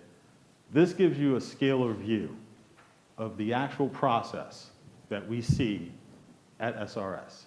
So within DWPF, we actually call it the RCT. That's our recycle tank. Okay, that tank takes the water that's going to be recycled within DWPF. It's pumped out to tank 22, and from tank 22, it's sent off to the evaporator for processing. So this was printed probably about a month ago. And you can see the timestamp, I believe, on the bottom there. Like, August 25th. So the requirements and how we approached the recycle diversion project. We had to have the process capable of handling 3 million gallons of water every single year. That number was picked because of the plan from our contractor for SWPF to actually process approximately 9 million gallons of water a year. So by doing the math, you come back, you find out that 3 million gallons of water has to be recycled or reused. Implementation for this plan would be the early retirement of 3H in the third quarter of FY27. These are basic heuristics that we use. In order to meet that FY27 date, we had to backtrack to FY26 and ultimately deliver something to handle the water in that year. And it also would allow us time to modify any tanks for closure of the 3H evaporator tanks in FY27. So we had to do some sort of mod to the top of a tank, add pumps, change out something in order to get the sludge removed. In FY27, we needed FY26 as a date for delivery. The project team had also considered some alternative approaches. One of the things we looked at is that we went out into the open market and we asked some questions of some of the manufacturers. Specifically, could they build us a modular unit of an evaporator to deliver on site for us to use for all the effluent of DWPF? As well, we looked at renovating some of the facilities that are there. Should we build a new facility? We wanted to look at all the different solutions that we could in order to evaluate whether or not we should move forward with the project. Our contractor even wanted to look at, could they actually make something on site versus buying it from the public? So again, back to that modular unit. And when you think modular, think about Ticker. I think most folks here have heard about Ticker. That's a modular unit. Plug it in, drain a tank, clean the salt solution, send it off somewhere else. Same sort of scheme. In order for us to evaluate what we were doing, we used what's called a systems engineering evaluation. Okay, it's a C. And some of the inputs that we did were things like the filtration. How much precipitate or how much solids could we get out of that water before we sent it off to an evaporator? What type of evaporator did we want to use? A white film evaporator or a reduced pressure evaporator? Overheads out at ATP were a function. How much could we actually send to them at any given time? We did come up with what's called a conceptual block flow diagram. If you think back to that blue diagram that I showed you, same sort of concept. And we also had to develop a conceptual process flow diagram, right, with some documentation that supports the ideas that the engineers were coming up with. One of the things that really came into play were some computational models that were developed. There's a program that our contractor used called CoreSim. It takes all the variables that they're considering. They plug it into one program, and the answers are spit out. Of course, they have to analyze that data more, but it does help them figure out how it is we can handle the process that they're thinking of. We did have a siting study where we looked at where in the tank farm we would want to put a new evaporator, and I'll show more about that later. But looking at a tank farm, there's some difficulties, and even with the best place that we thought we could put it, there were some technical challenges that we came up with. Of course, we do have to analyze, or did analyze, what was coming out of DWPF. We do this as a normal course of business, but specific for the project itself, we did want to have an analysis to look specifically for if we use a certain type of evaporator, some sort of technology, would the actinide solubility change? Would the evaporator corrosion specifics change? What are the dynamics that are going on as we're moving this fluid throughout our system? So, from that C, we came up with 3 different options that we labeled 3 Alpha, 3 Bravo, 3 Charlie. We ultimately chose 3 Charlie. 3 Charlie told us that we would need a new whole tank, which I can point to here. This is a layout from an actual diagram that mimics what's going on in our tank farm. So this is a new whole tank that we would have to install. we would have 2 white film evaporators that would be out there, and we would have to install new valve boxes. So some of the drivers for this, as I said here, are some of the operations. How could we operate those evaporators? What sort of conditions are they going to see on a daily basis? Maintenance, which is a big one. Thinking back to the 3H evaporator, how much downtime would it actually experience? So as this thing becomes scaled, you got to clean it. And in order to clean it, take it out of service, fill it up with water, run caustic through it or some sort of solution to clean it out, descale it. That could take us weeks. So we wanted to do something that had a minimal maintenance impact. Also construction. Construction is a big one.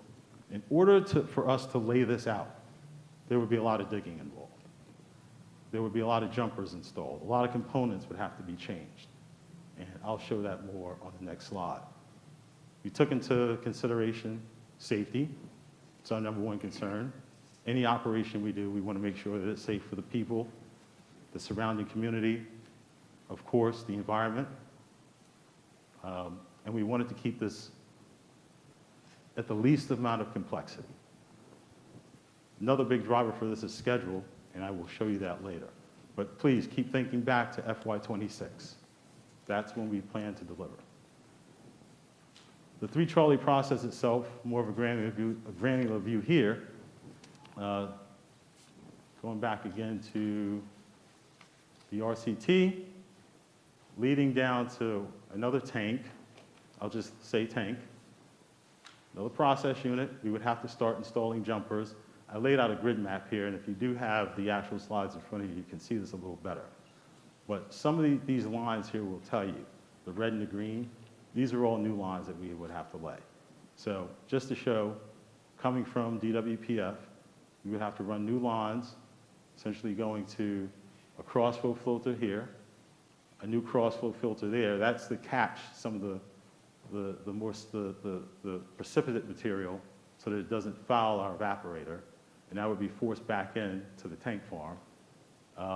The material would go through our MCU unit, ultimately to 2 evaporators where it's processed, leading back out. The overhead polish fluid goes to ETP, and the bottoms would go back to the tank farm. So some of the results. We determined that by looking at this project, we could not continue this project and receive all the benefits that we thought we could. One of the things that we came up with is that we could not deliver by FY26. The infrastructure is also incredibly costly to get this done. And one of the things that we had to consider is that we did not want this to be a large capital project. We consider a capital project to be anything over $50 million, I believe the number is. I'll show you in the next slide, but this was a very expensive undertaking. When we realized that we could not implement this project as we scoped, we looked to alternatives for what we could do. And ultimately, SRR did recommend to DOE to pause any further efforts with this project. So, the numbers. The modeling did reveal that we had a 3 million gallon per year target. That number comes down from, just walk through this, salt processing, that's SWPF, 9 million gallons per year. That 9 million gallons per year is reduced to 2.8 million gallons for recycle. We could potentially beneficially reuse 1.3 to 1.8 million gallons, and the remainder would be recycled back to the process. Or we could send it off to ETP. So again, if you take that recycling total of 2.8 million and look at the last 2 numbers of 1.35 to 1.8, or 1 million to 1.5 million, that totals what we're looking at coming out of DWPF that we would have to handle based upon SWPF's production of 9 million gallons per year. It's costly. In order to meet that, we would have to bring in entirely new tanks, and I did show in the previous slide that we would have to have a new whole tank. Lag storage tanks are important. to handle the volumes that we would transfer throughout the system. One of the things that we looked at is some of the efforts that we wanted to actually overcome or explore is, could we scale this back and still deliver DWPF recycled diversion? We could not. We looked at a minimal scope option where we could show the proof of concept with some other mods throughout our tank farm. We still could not meet the target in terms of cost and number of years. This gives you an idea of what exactly it is I'm talking about. The originally scoped C project within this chart here, you see the cost of $140 to $185 million. That's a big number. And at that number, we have a throughput of 1.3 million gallons per year. That's far too short of the 3 million that we were planning. In addition, the design and construction would take 6 years for us to deliver the project. That definitely does not meet our 2026 date. If we updated the evaluation and used a vendor-made evaporator and kept everything else the same, we could drop the cost to $70 to $100 million. We still would not get the throughput, and it would still take us 6 years to complete it. Finally, if we went to a minimal scope where we totally stripped the entire project down and said, what can we do to try and achieve this project on time by minimally looking at what we would have to recycle throughout the system, it still would cost us $60 to $90 million. And at a minimal scope, we could only process 200,000 gallons per year. And it would still take us 6 years to get there. So, with that said, recycle diversion alternatives were explored. One of the alternative approaches for DWPF recycle is that we could probably use or somehow deploy for the effluent coming from SWPF, maybe we could recycle that material back through SWPF, or maybe send it off to a process unit to reduce the volume of the water that SWPF was sending to DWPF. There is the potential for some lines to be deployed that could handle that. Some of the infrastructure that could drive that is also minimal. We could use basically PVC piping as opposed to some hard piping. We could route the effluent to ETF directly. It is something that we did look at, but based on the current stance of the project being paused, we can come back to this at some point in the future. Because right now, as I said before, the benefits to get there, they're just not meeting up with our cost. Okay? At $100 million, it's really not saving us much in order to recycle that fluid. So in the future, we're going to come back to looking at the recycle diversion project towards the end of mission to see exactly how that could help us meet our goal of closing down SRR. Any questions? Narinder, let's start with you, and then we'll go to Rana next. Narendra Malik, CAB. Last year, we submitted a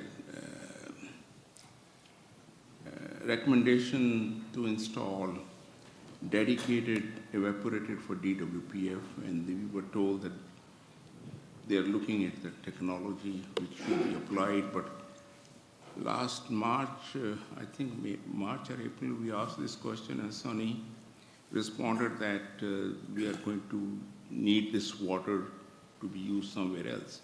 And now when I listen to you, I think you will either send the water to SWPF or to ETF.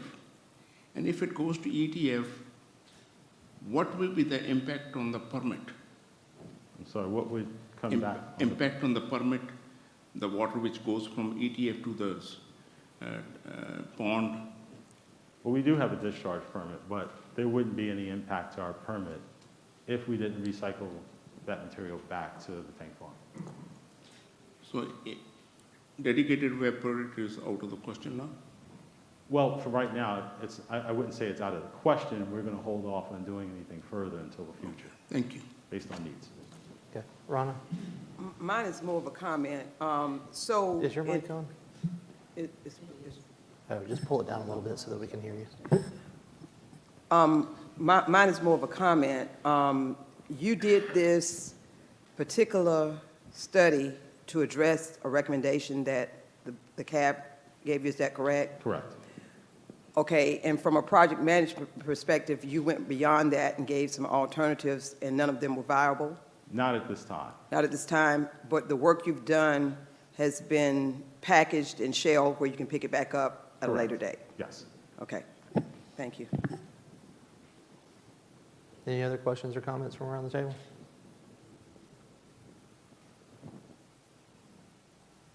No? That's it? Joel, thank you so much. Thank you.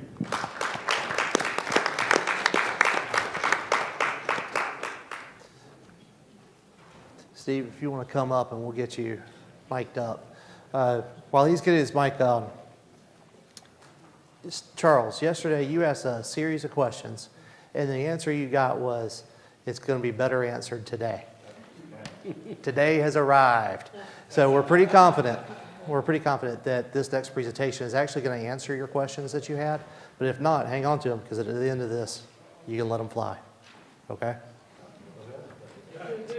Yeah, I know. It's like encouraging somebody who's already ready to go. But that's all right.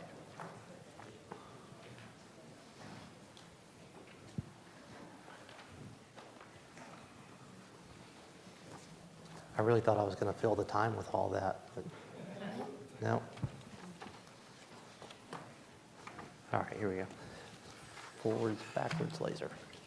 All right, take it away, sir. All right, good afternoon. I'm Steve Howell. I'm the project director for the salt waste processing facility. Thank you for the chance to be here today to talk about some of the exciting things we have going on at SWPF. So a little bit about what I plan to talk about today.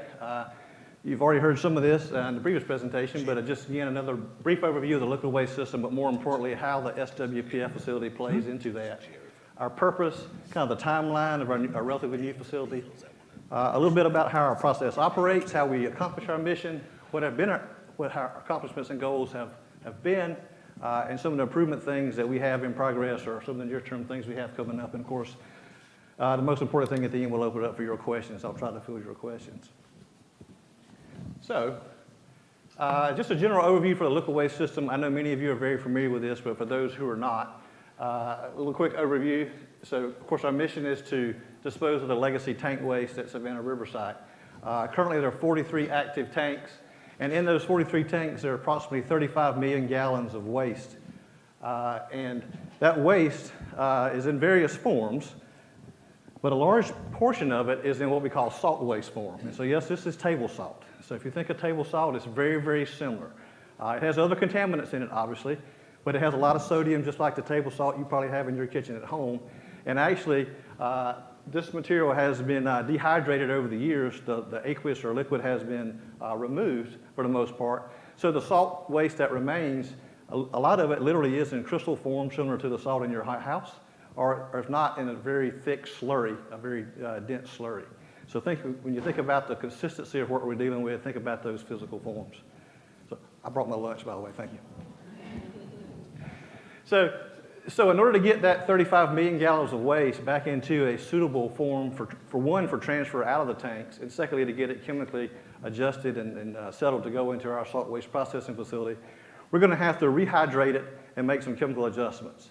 So that 35 million gallons of material in the tanks is going to equate to about 100 million gallons of waste that will need to be processed through the salt waste processing facility over our life. So that is our ultimate mission in the salt waste processing facility. Now, obviously, we're one of several key disposal and treatment facilities in the liquid waste system overall. DWPF, Defense Waste Processing Facility, which you just heard a bit about, and then the other being Saltstone, which Rodney's going to speak about when I finish. So you'll get an insight into that one as well. And of course, the end state we're trying to get things to, one is for the most highly radioactive materials, They're going to go into the vitrified glass waste through the DWPF process. The decontaminated salt solution, the very low-level solution, will go to Rodney over in Saltstone where they're going to grout it, and he'll tell you more about that. And then ultimately our end goal is operational closure of the tanks. So you just saw this same graphic a moment ago, so I won't go back over it in great detail, other than I like to think of SWPF as the center of the spoke. Since greater than 90% of that 35 million gallons of waste is salt-related waste, will have to go through salt waste processing facility. So there's probably, I think it's intentional why it's in the middle of this diagram, right? Things come from the tank farm, a majority of it's going to go through the SWPF facility, and then the outlets being to the Saltstone facility and to the defense waste processing facility. So we're kind of the key cog there in the middle. And so we are a relatively new facility, certainly by DOE and Savannah Riverside standards, very new. And so the key thing I want to share, or a couple key things I want to share about SWPF is first, it really completes the liquid waste system as designed or as envisioned at Savannah Riverside. It is the last major facility to complement that system. And as I said a moment ago, over 90% of the waste currently in those 43 active tanks is in salt waste form. So it will be the lion's share of the processing to alleviate that legacy material. And of course, the technology that we use to operate by, I'm going to tell you more about that in a minute, but this technology was obviously developed in a lab. It was tested in a pilot facility in the H-tank farm about 15 years or so ago. So the technology we know is fundamentally sound. But what the new SWPF facility does is it gives us a 6x plus multiplication factor in throughput. It's much larger, has much larger capability than the pilot facilities or any things that have been done in the past. So obviously what that equates to is two very important things. One is it means we can eliminate the environmental risk sooner, which is a great environmental thing. And secondly, because it reduces the life cycle cost, the time period, the life cycle cost dramatically goes down as well. So our goal is to do all that in approximately 15 years. Our aim is to be through depleting those tanks of that legacy material around 2037. So that's the goal we've challenged ourselves with and the department has given us. We'll notice on this slide down the bottom right, that's actually a photo of our laboratory. We do have an in-house laboratory because of the high volume of samples required for process quality and the quick turnaround needed for those. We have an in-house laboratory that's pretty state-of-the-art. I know some of you have been and visited the facility in the past, I believe, and you got a chance to glimpse into that. But it's a very nice laboratory. We're very proud of it, and it's operating very well for us. So a little bit about our timeline. So around 2008 is when the building began to take form. You see top left, the base mat was being poured at that time. 2.5 years or so ago later, in December of 2010, first level was pretty much starting to take shape.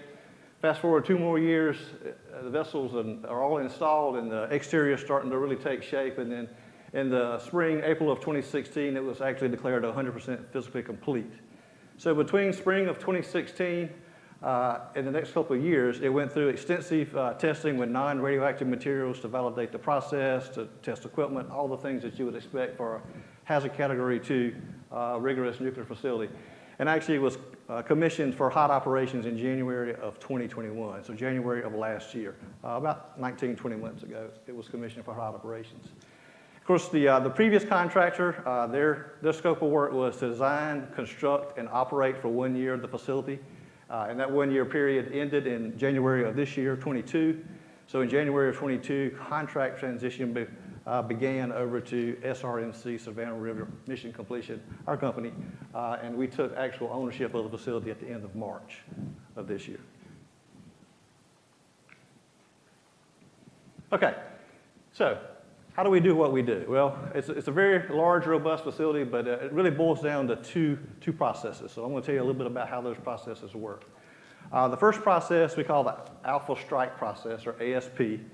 And basically, we receive the material from the tank farm, it gets some chemical adjustment, and then we add monosodium titanate, MST. Monosodium titanate is a bonding agent, basically.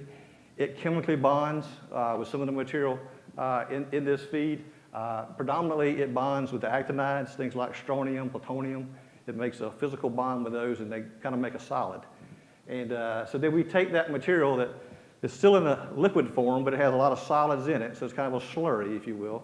And we feed it through these filters. We have 3 very large filters, cross-flow filters. You see in the pictorials down at the bottom. So pretty much feed comes in, comes up this center draft, goes over, and actually goes through. Each of those 3 filters has 234 of these tubes in it. These are half-inch tubes. The ones in the real filters are 10 feet long, so this is obviously a small version, but it gives you an idea of it. And of those 234 tubes, they have 0.1 micron holes in them, or pores in them. So I'm going to pass this around, and I have kind of aged eyes, but I cannot actually see the pores in this. I'm going to pass it around and let you see if you can. But it gives you an idea of the efficiency of the filter in these systems. So we're pressing that slurry mix through 234 of those tubes in each of these 3 filters in parallel. And so what we get out of that is we get 2 streams, right? The solids get trapped on the inside because they can't pass through those 0.1 micron pores. And those solids are eventually collected and they're transferred over to DWPF because that's where the MST that is bonded with those actinides resides. So that's the most highly radioactive material at that point that's extracted. And it goes over to DWPF for vitrification. And then we got an aqueous solution that passes on through the filter that's now been extracted of those actinides. We call that our feed for solvent extraction. I'll talk about that next. So that's really our first stage, and that's in simple form how it works. Steve, before you move on, if I could ask a question. Sure. So this that you're passing around right now, are those things that are designed by the lab, or is this something that you buy from a vendor, or where does this kind of It was stuff actually, come? I don't know exactly where it was designed, to be honest. It was designed, probably 15 years or so ago, back before the beginning of the plant. But, the technology is standard technology. We do utilize the Savannah River National Lab as a technical arm, and we rely on them a lot. And they actually help us, as I'll talk about some of the process improvements to improve the filtration. They're actually helping us with studies and other technical advice to help us better and make our process more efficient. Hmm? Yes, sure.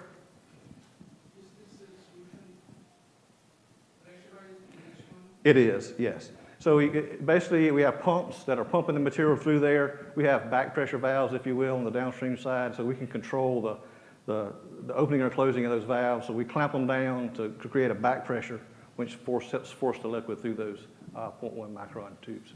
You're right. Otherwise, with no back pressure, it would just flow right on through. Yes, sir. How much pressure is on those valves? About 80 psi maximum. They're designed to go well above that, but process-wise, we keep them 80 psi or less. Yeah.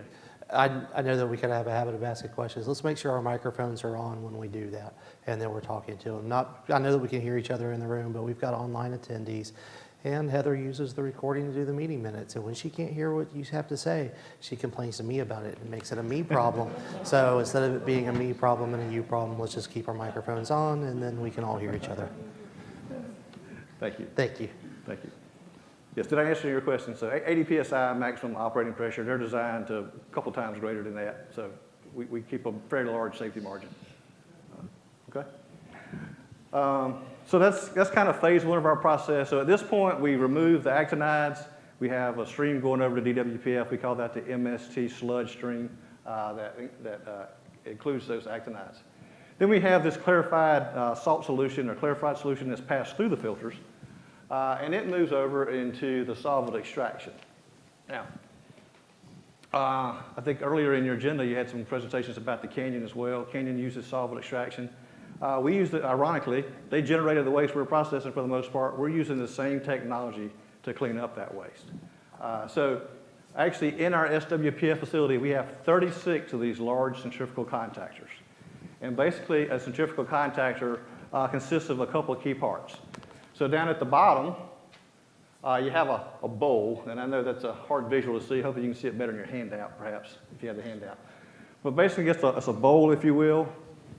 Sitting in that bowl is a rotor, a rotor, like you might have on a boat, for example. It's a little different design, but same principle. And then it has an inlet and an outlet on each of those 36 contactors. And so basically what we're doing, and I'll show you my highly technical visual here.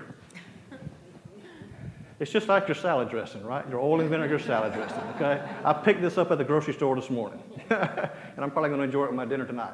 But it's just, it's oil and vinegar. It's the same principle, okay? It just happens at a much higher rate and has some other minor technicalities. But what you have here is you have two liquids of different densities, of different weights, and because of the different weights, when you allow them to settle, they separate by gravity, well, by force of nature, right? Of course, when you shake it up, they will mix together, but in time, they will separate again. Well, that's what we do. Only thing is we do that over 1,000 times a minute, okay? So if you can envision what's happening here, put my salad dressing there, don't forget that, I need that for dinner. So we have one stream comes in on this side, the other stream comes in on this side, they go down these outer channels, down into this bottom portion, and they're actually mixed, just like when I shook that bottle up. They're mixed together, and so by control, we control that chemistry. We know what the chemistry contents are, and after 36 mixings and separations, we can predict what's going to go where, okay? It's a matter of controlling the chemistry and the temperature and the flows. And so once they mix down here, this inner piece, this rotor, is spinning at over 1,000 revolutions per minute. So it's spinning. And then the next principle, think about when you go to the carnival and you ride one of those spinning things, whether it's the tilt-a-whirl or the Himalaya or whatever one you or your kids like. They all work on centrifugal force. So you always want the larger person to be on the outside, right? Because if you ever get in one of those with your kids and you have small kids, you're going to crush your kids if you're on the inside.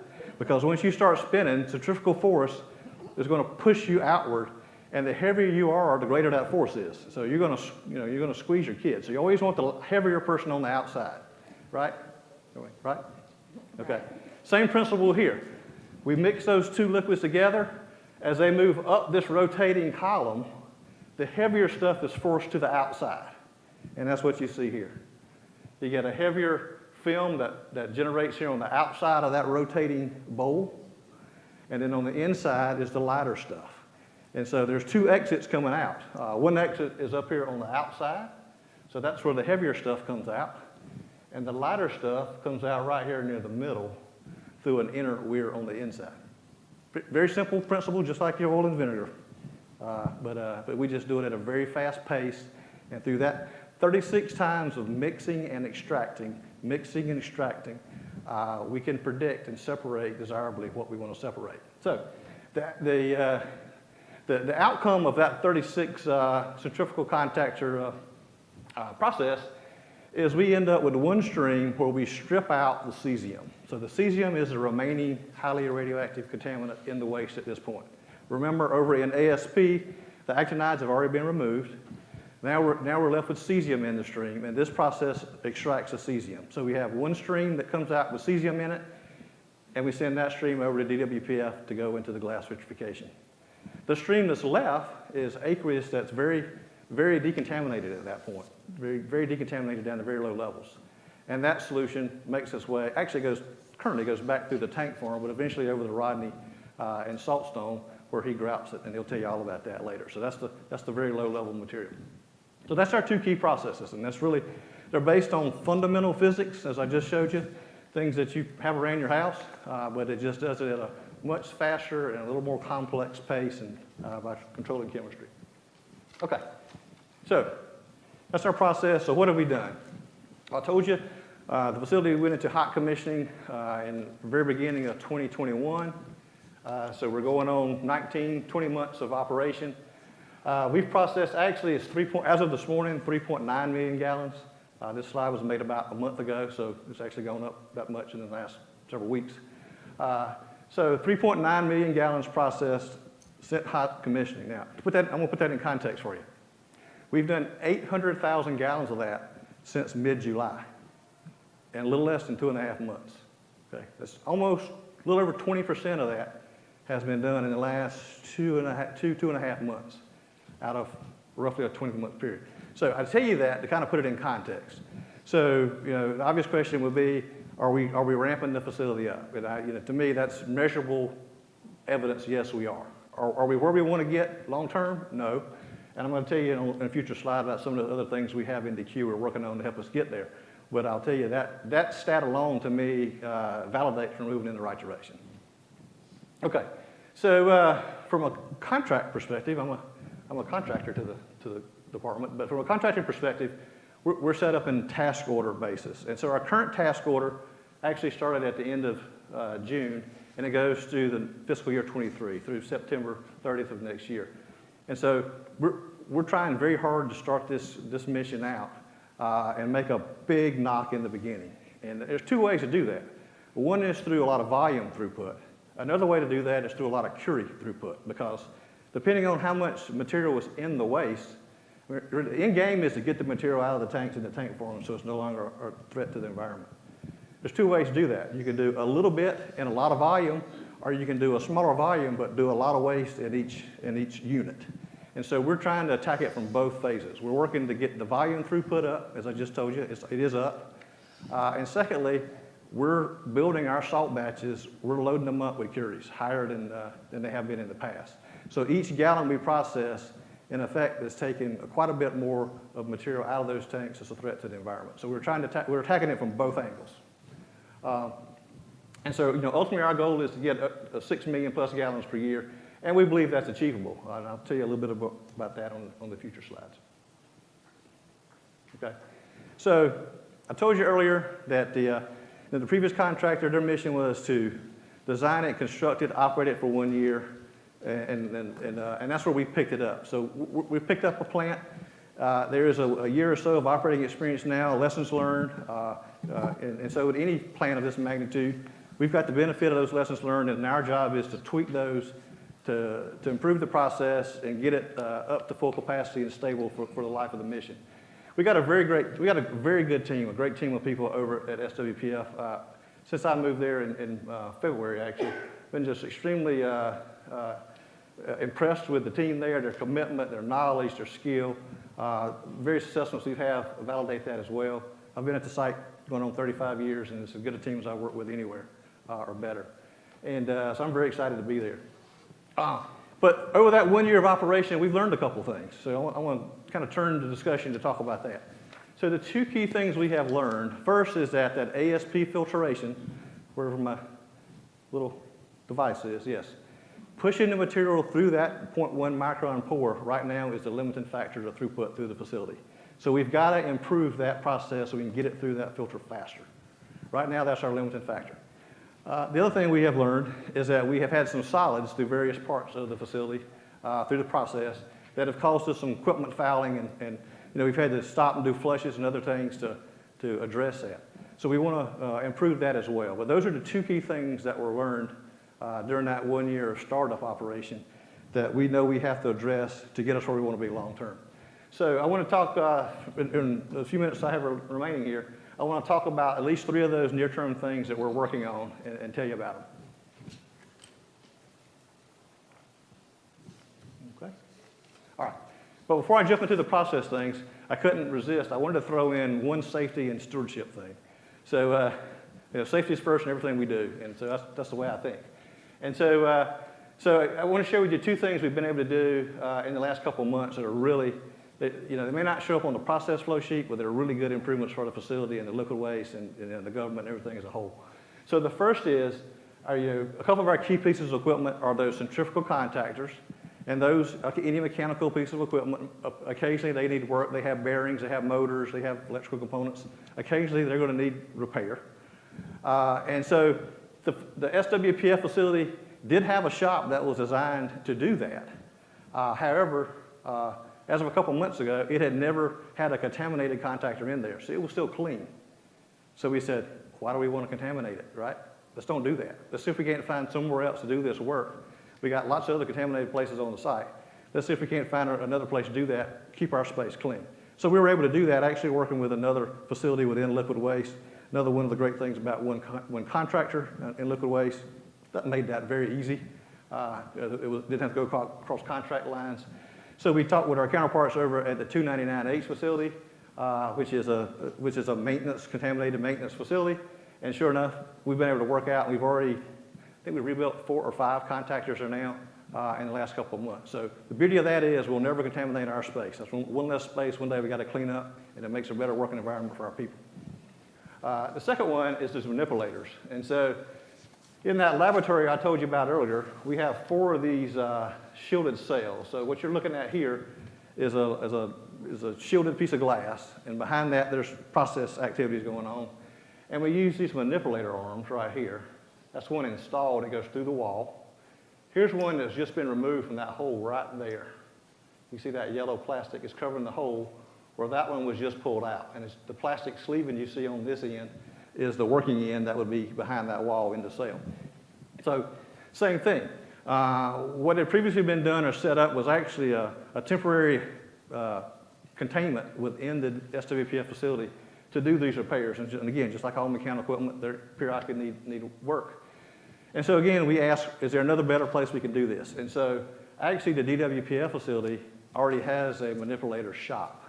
And so likewise, we were able to work with our friends at DWPF, and we've set up a process. We've actually done a dry run, and in the next couple of days, we're actually going to send the first contaminated manipulator down that path. So we're going to start moving manipulators over there to do it in their shop, which is designed, has all the right equipment set up, so we can get out of that temporary setup in our facility. Again, makes for a safer, better working environment for overall for the people, which is very important. Okay, so let me tell you about those 3 process improvements. These are 3. We have a list of others, but these are the 3 most near term. So I'll limit it to that for today's presentation. We're glad to come back and talk about the others at another time. So the first, as I mentioned to you, as we know today, our limiting factor on throughput is being able to get material through those filters quicker. If we can get it through those filters quicker, the contactors will run faster. We know that. And so we've looked hard at the filters and what can we do, working with like the National Lab, our engineering team, and other subject matter experts. What can we do to make those filters operate more efficiently? And one of the first things we recognized is the plant was started up. It had an option in it that allowed you, like any filter, occasionally you have to flush it. You have to rinse it because those pores get clogged with, they get solids in them and stuff in them. So periodically we have to run some acid through there and clean those pores out. Well, that's spent wash, as we call it, the wash solution where we clean those filters periodically. The plant was designed to give you the option to recycle that back into the feed tank. And that's the way the plant had been started up. But what we realized is, pulling samples and looking at studies and all is, that wash solution was going back into the feed tank, and as it moved through the process, it was reconstituting solids, which in turn were helping plug the filters. So we worked with our friends over at DWPF. We've made some process adjustments. And as of late August, a little over a month or so ago, every time we flush one of those filters now, we're actually go ahead and taking that flush solution, putting it right in with the MST waste and sending it on forward to DWPF. It's negligible impact to them. It's a very small volume, but it's made a huge difference that we're beginning to see in our facility, we believe. We're still measuring this to get some quantifiable data, but I can just tell you intuitively, just looking at the data for the last couple of weeks and the numbers I shared with you, the process, how fast we're running now, it's running a lot better through filtration. So this is paying off. In the months to come, we'll have hard data to share numbers, but I can tell you it's paying off. The second one is filter aids. And so this one is a little bit more technical in nature, but if you think about any filter is designed to filter an optimally sized particle, right? Whether it's your oil filter in your car, your HVAC filter in your air conditioning at your home, or these metal filters in this process, they were designed with an optimal size particle that they will filter. Now, after 70 years of waste in those tank farms, how much of that do you think has the same particle size? About none. I'll tell you that, right?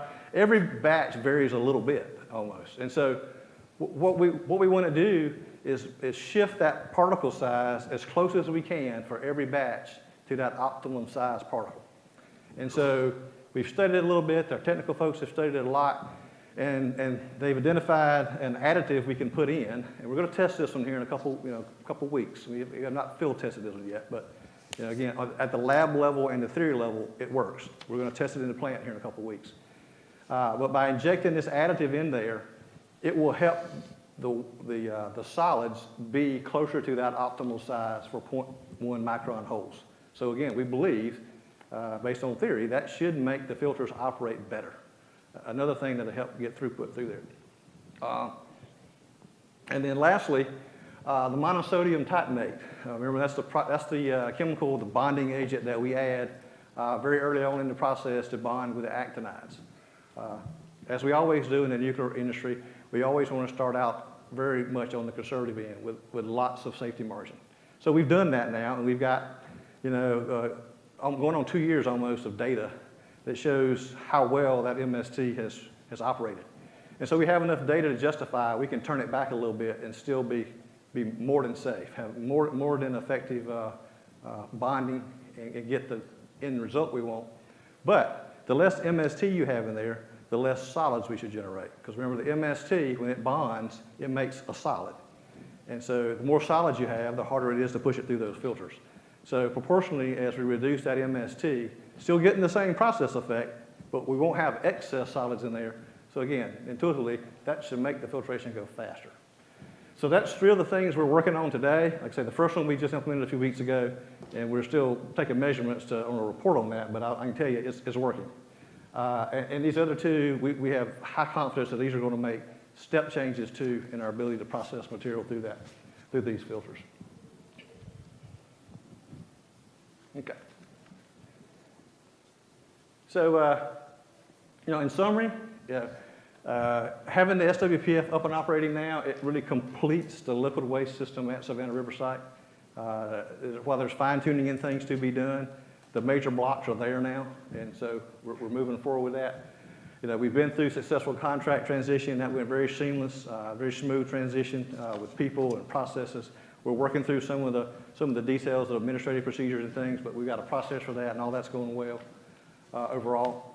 Production's ramping up, like I told you, 3.9 million gallons to date, with 800,000 of that, almost 21%, has been done in the last 10 weeks or less.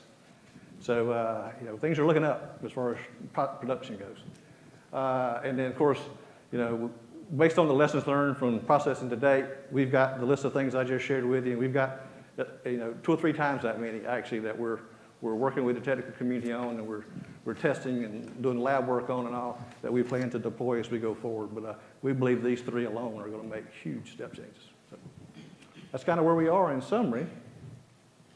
So at this point, I'll open it up for questions. All right, where do we want to start first? AK, let's start with you. AK Hassan Cab.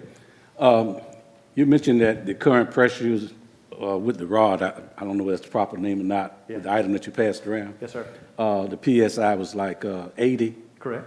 And you talked about increasing.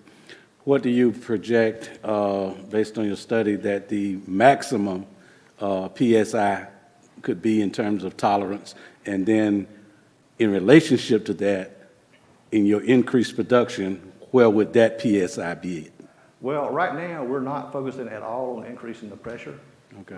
We'd like to keep as much equipment safety margin as we can. Obviously, the harder you push the equipment, it could shorten life. So 80 PSI we aren't really looking at increasing that at this point. We're really focused on how do we minimize the amount of solids in the material we're pushing through there, and how do we get the filter pores to operate more efficiently. All those things keeping the pressure constant. So no plans to increase the pressure. Okay. Thank you. Okay. We'll come around the table. Narendra? Me? Yes, please. Narendra Malik Cab. The tube you showed us, how often you clean it so the filtration continues properly? Yeah, we're experimenting with that a little bit. We're trying to find the sweet spot, but in general, every 3 to 4 weeks. That's what we've been doing so far. We're taking data on that, and we're trying to find the sweet spot and exactly when it's the optimal time to clean. But what we do is we just monitor flow. So as flow begins to tail off, it's a true telltale indication that that filter needs flushing. And so right now, that's about every month, 3 to 4 weeks. So what do you do with the filter solids? Yeah, so the filter solids, that was the first improvement I just talked about, basically. So when the filters need cleaning, we shut the circulation loop down. We stop feeding the filter. We put acid in, and we let the acid soak, and we let it soak in there, and the acid does its thing and dissolves the solids. And then we take that liquid, and we actually blend it in with the stream going to DWPF. That was the improvement we made. On plant startup, they were trying to recycle that material and taking that solution where we had dissolved the solids, and basically it went right back into the feed stream, which, there's an efficiency benefit to that. But what we found is that efficiency benefit was being overcome by the solids reproduction that was happening as that material moved forward. So now we're just taking that wash solution, if you will, blending it right with the feed to DWPF. It's just going right over for vitrification. And it's a and relatively speaking, it's a very small volume compared to the rest of it. Is this because of this process, DWPF has stopped using formic acid? That's correct. They're in the process of transitioning from formic over to glycolic, yes. Thank you. It's not because of this. It's not because of that, no, sir. Yes, thanks for the clarification. No, it's not because of that, but you're correct. They are transitioning over. Any other questions around the table? Charles? I'm still trying to figure out when we're going to get rid of all this stuff. I know 2037 is the target. When this thing was designed, I have in my mind that it was designed at 9 million gallons a year. Is that correct? Well, actually, I went and had engineering pull the design basis document from me personally just a few weeks ago. The design basis document says 9.4 million gallons at 100% capacity all the time. Now, we all know no plant runs at 100% capacity all the time, right? There are planned outages, there's things you have to do. So the assumption in the design basis is 9.4 million gallons with a 75% utility, which means 25% down for repairs and other outages. So it's really about 7 million. Okay, so, but from the presentation today, we're really down to 6 billion. Based on yes, 15 years, that's 90 million gallons. You got a hunt, well, you're gonna have to do a little better than 6 million to get to where you want to be. Right. I am encouraged by 20% of this stuff has been done in a very short time. yes. I'm just not, this goes all the way back to design. I had a problem with that when it didn't seem to perform like it ought to during the design parameters, and I think y'all were glad to get it and try to fix it from the contractor. And that's where I'm at with all of this, because I'm looking at timelines, and on slide 6, you had 100% completion in 2016, but we didn't commission until 21. 5 years. That's correct. What did we do for 5 years? Well, for 5 years, it went through all the cold chemical testing. So the entire plant was run. They ran various batches through those contactors, tested different weir sizes. There's a lot of fine tuning to be done to make all that work. Was that in the original contract to take that long? I don't know, and Jim might can speak to that better. That was before my time there, so I really will be I apologize for asking this, but I'm trying to speaking outside my understand. lane, so I'm not sure, but I don't want to mislead you. I'll be speaking outside my lane. But I will confirm what you said. I mean, obviously, going forward, we've taken the lessons learned from what's been done to date. We've got some very discrete things we're working on. As I said, the first one we've already implemented is showing very good promise. The other ones we have very high belief. And actually, there's some other things to do long term. Like, for example, there's some improved solvent, some other things that, we may, we'll be looking at those in the future at the right timing. And so, we're looking at even double-digit numbers maybe potentially. I realize this has never been done before, so we're all in new territory, learning, but I'm just concerned about the construction thing, because you mentioned that you'd rebuilt 4 to 5 centrifuges in a year's time. Seems like an awfully high failure rate. Yeah, well, let me quantify that too a little bit. So a couple of the ones we replaced, we replaced them for process improvement, not because they had mechanically failed. We actually pulled a couple of them so we could get samples and data out of them because the solids fouling issue that I mentioned. So a couple of the sections where we thought we had the most solids occurring, we actually removed those contractors, took them over to 299 to do some forensics on them to see what we could learn about the solids as well. So it wasn't all because the equipment failed. So that may be a little misleading, but that's not the case. So we have no concern with equipment reliability in that regard. Jim, do you want to expand on some of that? Yeah, Jim Folk, Dewey. Yeah, the one thing, just to make sure there's no confusion over the 6 and the 9, okay? So Steve identified 9 million, 100% of the time based on the current chemistry that's in there, right? The 9 million that we've talked about advancing to in the next 3 or 4 years has to do when we change over that solvent to a next-gen solvent.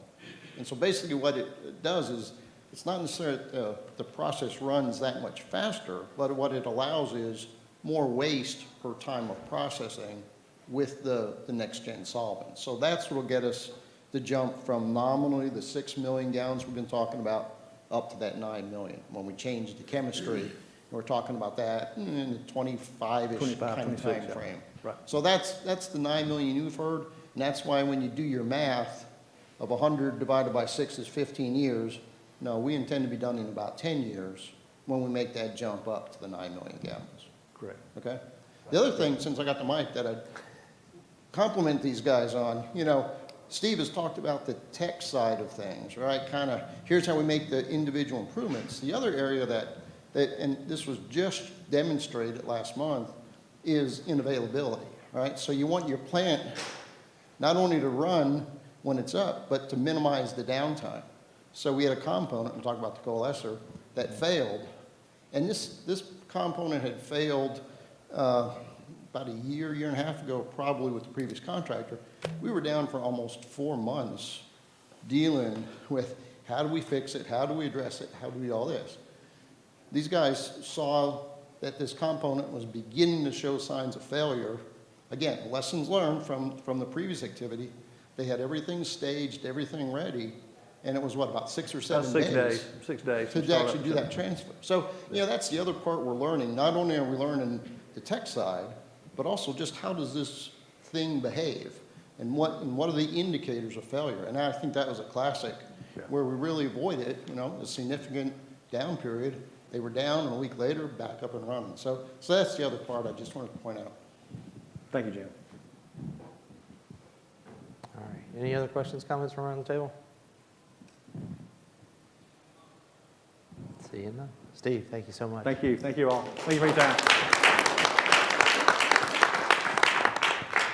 All right, we've got one more presentation and some board business to take care of. Before we do that, do y'all need like 10 minutes to stretch? Yes. Yeah? All right, let's take 10 minutes. I've got 3:06. Let's come back about 3:15, okay?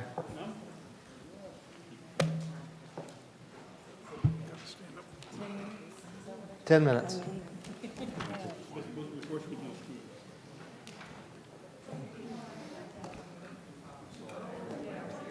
Huh? Okay. Thank you, Chief. You guys are very insightful questions. I'm glad you didn't ask me.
Thank you. All right, folks, 2-minute warning. Let's start to find our seats. We got a short sprint to the finish line. Almost half the room heard me.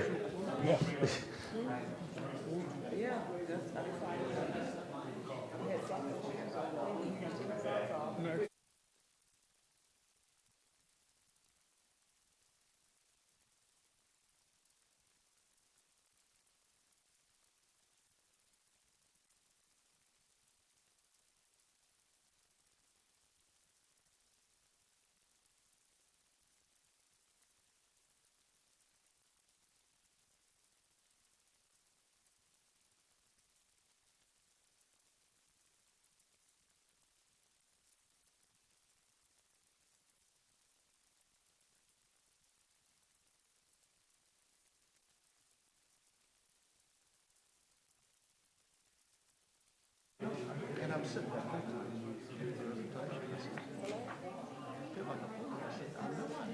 All right, let's find our seats and let's get started.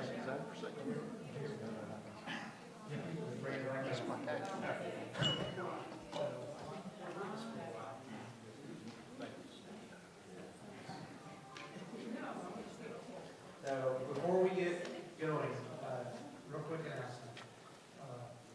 Ron and I were just speaking with the presentation, and he offered us some little packets of salt for your students, right? And so, you know, I had told Cindy, you know, remind me, I'll shoot it over there, we'll get a package of salt. But it occurred to me, some of the rest of you may want that as well. So they have these little plastic packets that they pack with salt. It's like a giveaway, it's labeled with and how old it is and all this other kind of stuff. If you would like some, please send me an email by tomorrow afternoon, and I'll send it to Whip, and we'll see how much we can get. Don't tell me now. Don't tell me today. Don't come to find me, don't send me text, send me an email. So I've got a reminder on my inbox of what you need. Yeah. How many you want.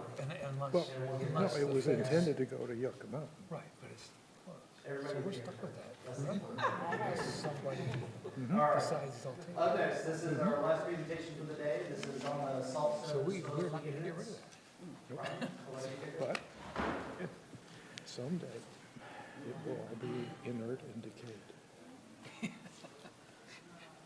Look on the bright side. Look at the bright side. All right, good afternoon, everyone. I'm Rodney Blackman. I'm the facility manager for Saltstone, and we are at the end of the liquid waste process. So it fits that I'm at the end of the day, and I recognize I may be between you and happy hour or the beach or whatever else you've got planned, so I'll try to be very concise and informative as we go.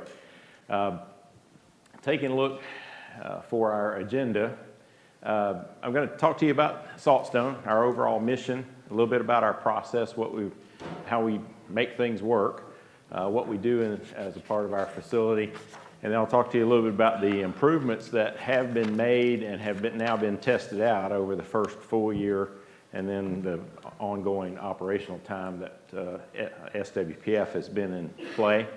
I'm excited at this point in my career. I've worked pretty much, I started out in DWPF when it was about a third of the way out of the ground. So I've spent a lot of my career in liquid waste, and it's exciting now to see all the pieces together. We're ready to go to work, and you'll see some of what we've been doing over the last couple of years, and as well as what we look forward to do in the years ahead. So you've seen this graph in the other presentations.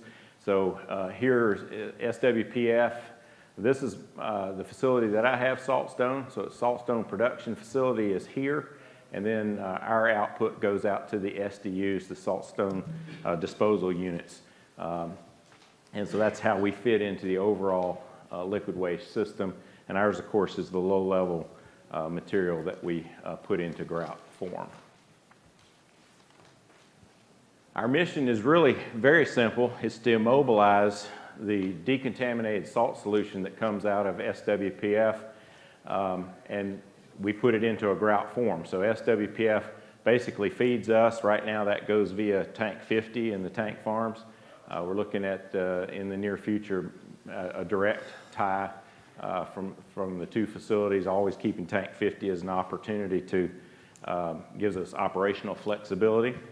But the main saltstone facility itself is where we grout things up. So we've got two streams, and I'll show you those here momentarily, and then ultimately they go out to the SDUs. We mix the dry feeds together in the process room and then pump it on out to the SDUs. Here's taking a look at our process with the production facility in the upper left corner. The most striking feature of our production facility are the tall silos that are out front. There's 4 silos out there. Each one of those holds about 400, 450 tons of dry feeds material.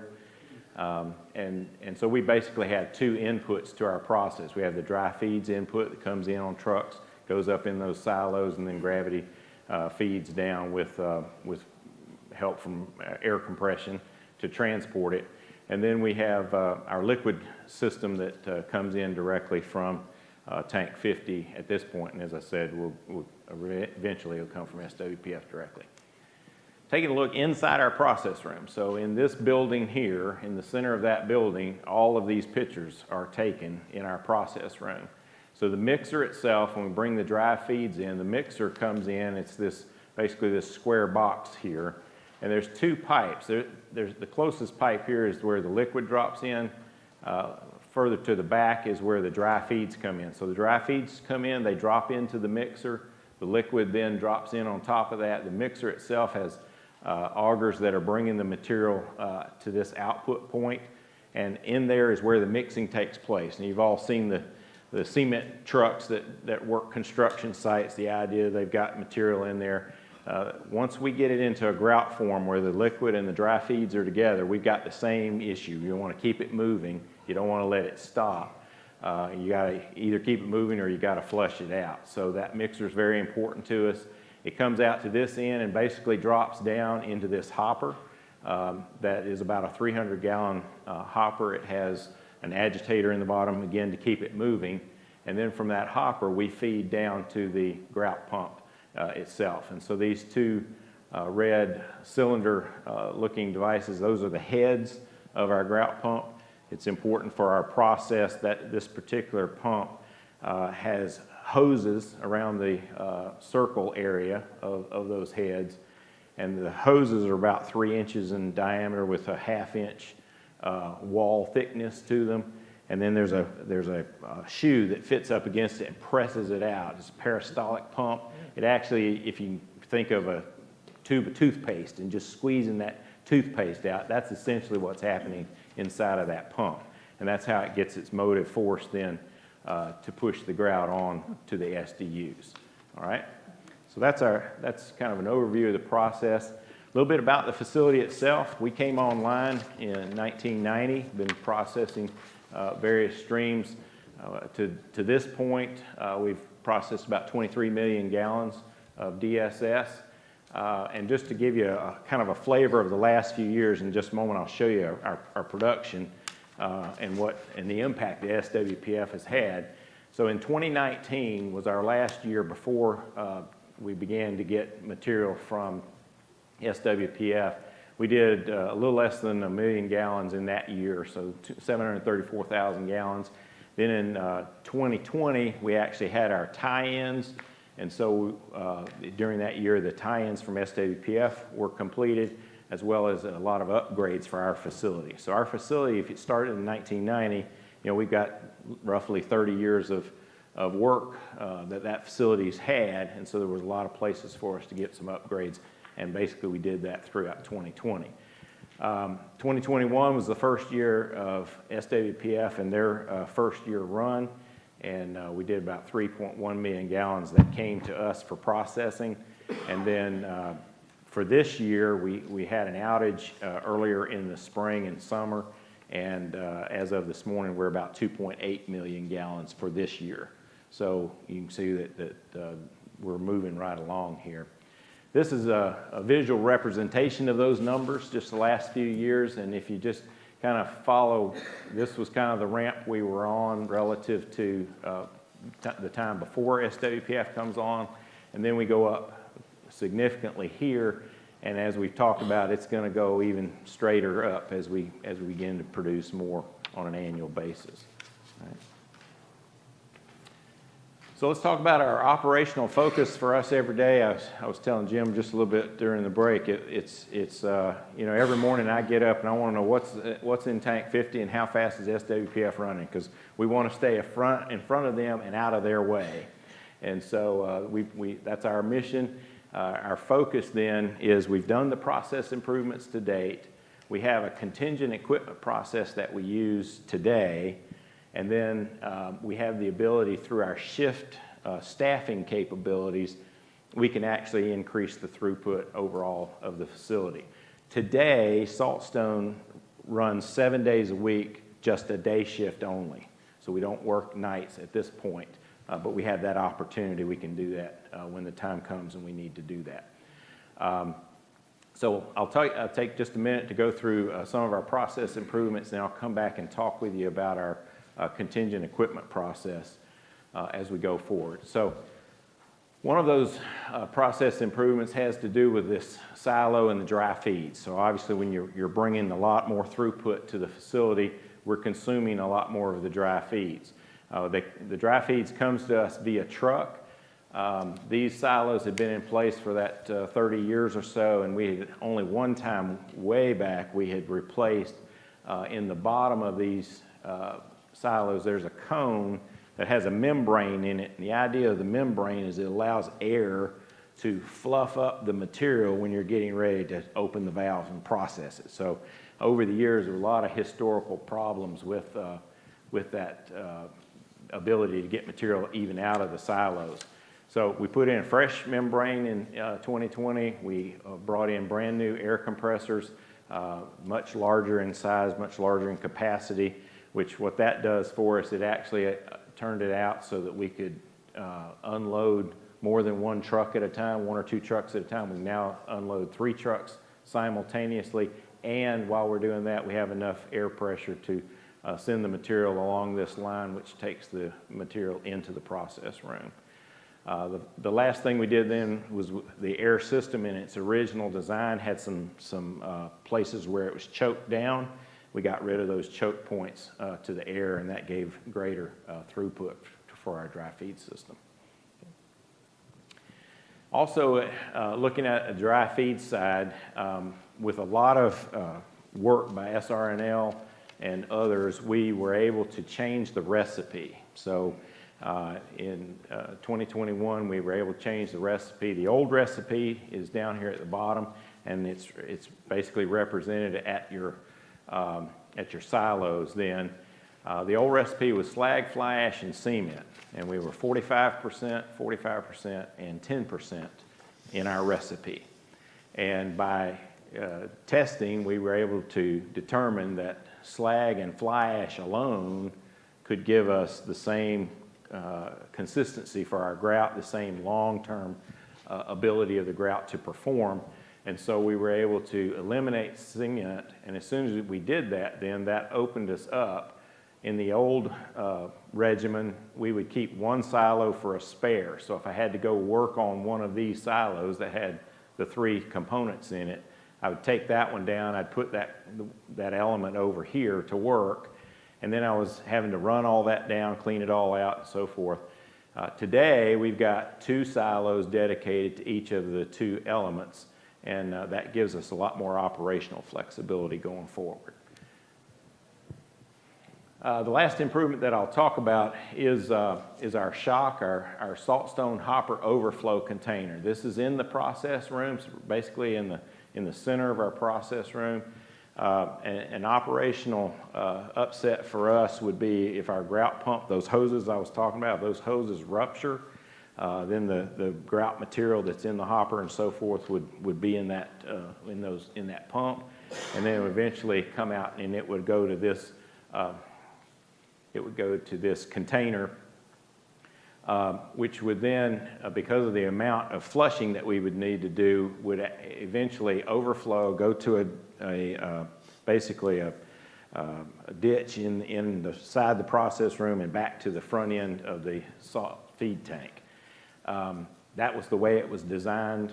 When we got to this point, we're like, you know, every time that happens, it takes a lot of work to get ourselves reset, to get the pumps repaired and be ready to go back into operation.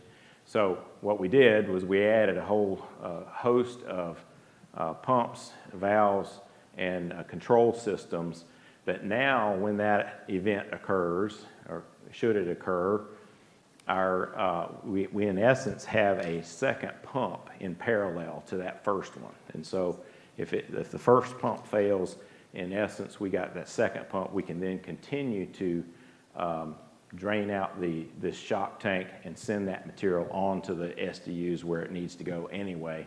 And so that's a great improvement for us. It's really a risk reduction. We work very hard not to allow our grout pump to get to the place that it could fail. We work a considerable amount of time to watch that, and I'll show you how we do that. Basically with this slide.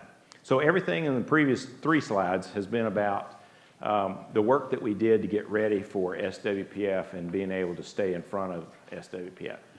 This is work that we do every day right now, and if you think about our facility, so our graphic over here shows that it's a fairly simple process. There's not many places in the facility that has 2 trains. So you think of a lot of production facilities will have train A, they can work train A and produce their product.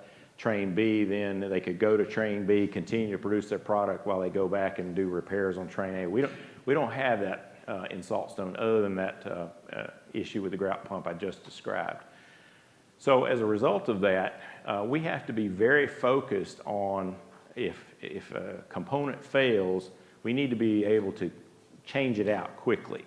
And we use in our plant, we talk a lot of kind of a NASCAR kind of mentality where, you know, the pits crew knows how much gas they've got in the car, how far can it go? Well, for us, it's how many gallons of grout can we process before we're going to need to change out some equipment. So obviously, our mixer is one of those things that has to be changed out every now and then. The grout pump hoses themselves can only have so many thousands or millions of gallons put through them. And it just happens to be our grout pump usually get about 1 million gallons per run, if you will. And so we developed the contingent equipment list, and this is a faceplate off of our computer system that allows us to do a couple of things. First of all, the meter itself, we have set up the green, yellow, and red, so it tracks, our control system tracks how much we've produced, how much we've put it through a given component. And this is just a couple that were examples. So the grout hose itself, we know that we can usually get 1 million gallons without any problems, without any failures. And so that's the top of our green. We start getting beyond 1 million gallons, we're in the yellow space, it's a risk decision. And then we get to red, that's really getting to the place that we really have to go make the change, all right? So the meters on our contingent equipment list tell us how are we doing on the amount of throughput that we've taken through that component. And then the bottom part of the faceplate, there's 3 things that have to happen in order for us to be ready to get in and get a component replaced. First of all, we have to have the work package that defines how to safely go pull that component and what the sequence of work is for our workers to actually go in and do that. The second item would be a lockout, so we remove all potential energy sources from that component that's being changed out.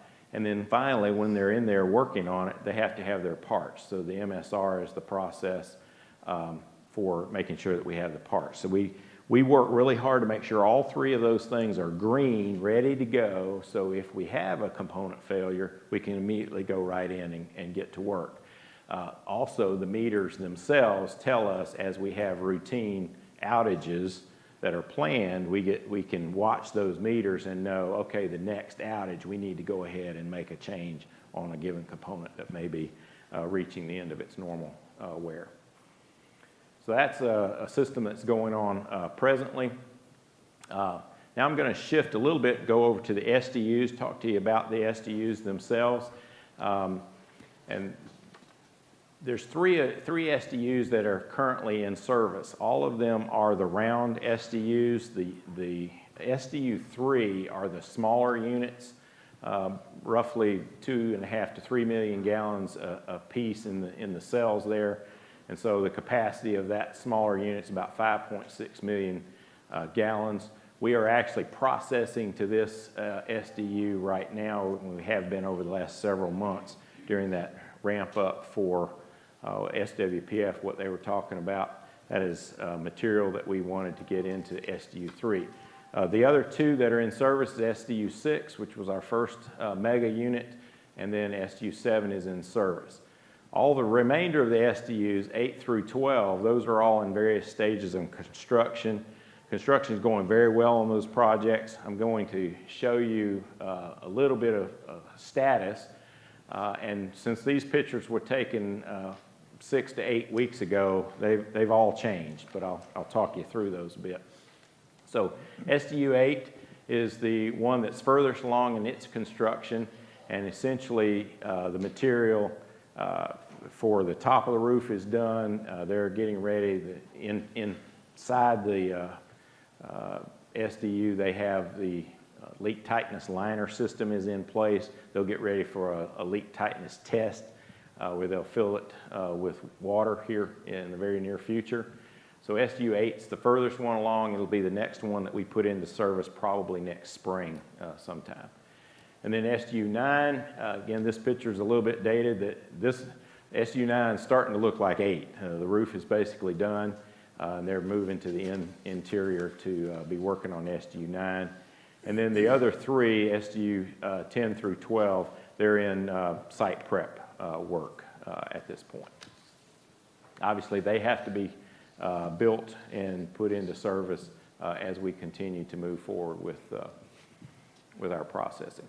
So for us, Saltstone is all about throughput, and we want to make sure that we stay in alignment with SWPF. As SWPF increases their throughput, we need to stay in front of them.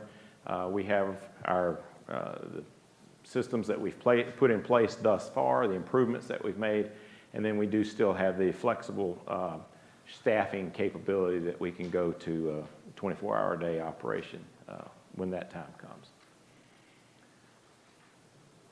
So here's the things for you to take away relative to Saltstone. We are supporting SWPF. Our upgrades are complete. We've actually proven them over the last 20 months or so. We do have challenges that are presented by a 30-year-old facility. We've got a plan in place to work through those, and then staffing gives us the additional throughput. All right, I'll be glad to take questions.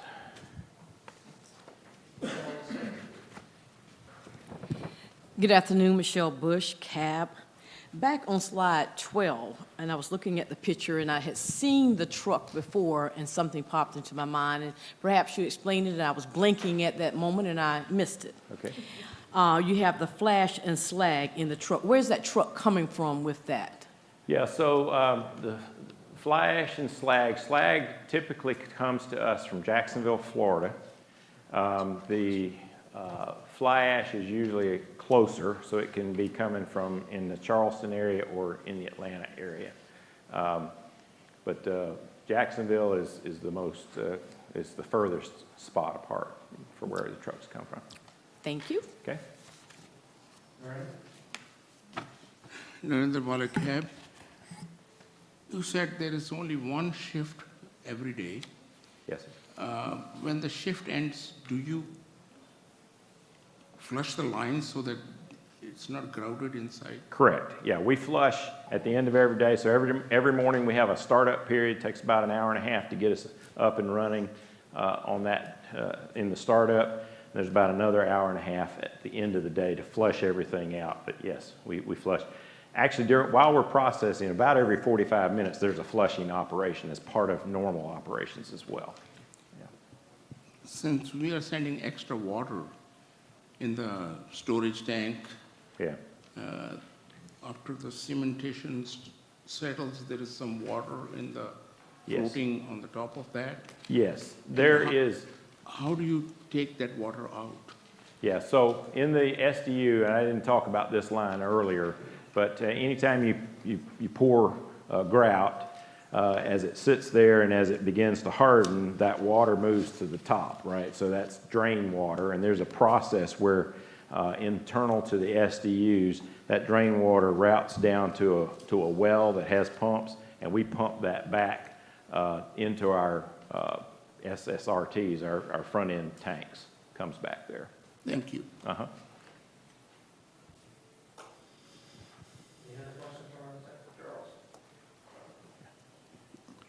When I see fly ash, I'm thinking of byproduct of coal-fired plants. Yes, sir. Are you having trouble getting that stuff now? Fly ash is not a challenge for us, as big a challenge as slag is. And slag is the dross that comes off of the like a smelting type process. We have a good supplier with slag. We have a great transportation company working with us that brings it to us. So right now we're keeping a focus. I talk about every 6 months with the VPs of both of those companies, and we make sure that the long term looks good. And right now the 10-year out looks fine. Yeah. You said you had, I'm sorry, Kim Ray, Cab. You said you had a startup and a shutdown period where there's a flush going on each shift. How long are the shifts? Shifts are 12 hours. Yes, ma'am. They're right at 12 hours. Uh-huh. So that gives us 8 to 9 hours of run time each day. Bobby Williams, CAP. At what point are you going, you have a 7-day, 12-hour shift. Yeah. At what point are you going to go to the 24-hour operation? Yeah, I would suspect we'll get there in the next year is our plan, year to 15 months, something on that order. Thank you. Okay.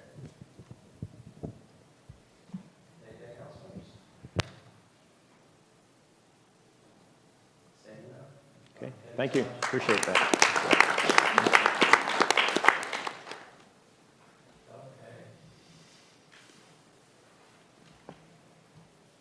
Up next, we have a public comment section. I know that I went back and looked a minute ago, and nobody has signed up. I'll give a brief moment in case anybody has walked in and wants to make a public comment. I'll also let you know that we did receive one written comment that will be appended to the meeting minutes, so you'll be able to read out as soon as it's published. Okay? It's not a comment that's related to the draft recommendations today. Just for a chance. Any questions, comments, concerns before we move on to board business? Okay. We have 2 recommendations to vote on this afternoon. Underneath your nameplates, cab members, is your little voting clickers. We tested and tested and tested and tested and tested and tested and tested. So of course, they're probably going to be on there. If I say it out loud, find something not wrong. So we tested and repeated, we should be working today. When it is time to vote, we'll let you know when the voting is open. You'll select your response, yea, nay, or abstain. You may press the send button. Please don't send anything now. If you've done it now, you've messed up.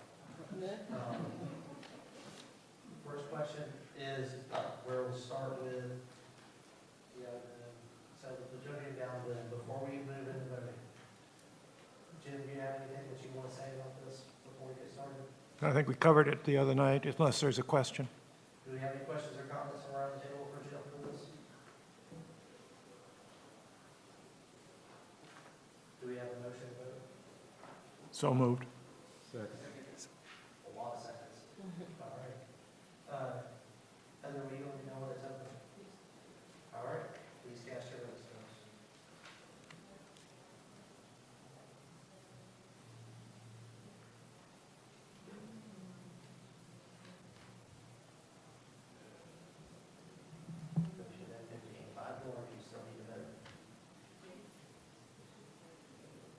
They should say okay once they've sent it, so it passes. Does it say okay? It's working. If you're not positive, feel free to look at it a couple more times, because promise it won't count for once. Just don't change your vote, so it gets weird. All right, that's 15. Can you close it? Passed 5%. All right, next one. This is the L reactor. Charles, do you have anything to say about this one before we vote? There was one question about making it clear what we were trying to do, and we added in the title of it, it said establish SRS L reactor as a National Historic Site. We added planning to preserve and establish SRS L reactor as a National Historic Site, and we added a similar language in the background to make it clear where we were going. Okay. Any questions about that, folks? That dramatically changing all the time? Okay. Do we have any questions for Charles before we get started? Just want to give you the opportunity. Okay. Do we have a motion to vote? So moved. A second? Second. All right. Please cast your votes.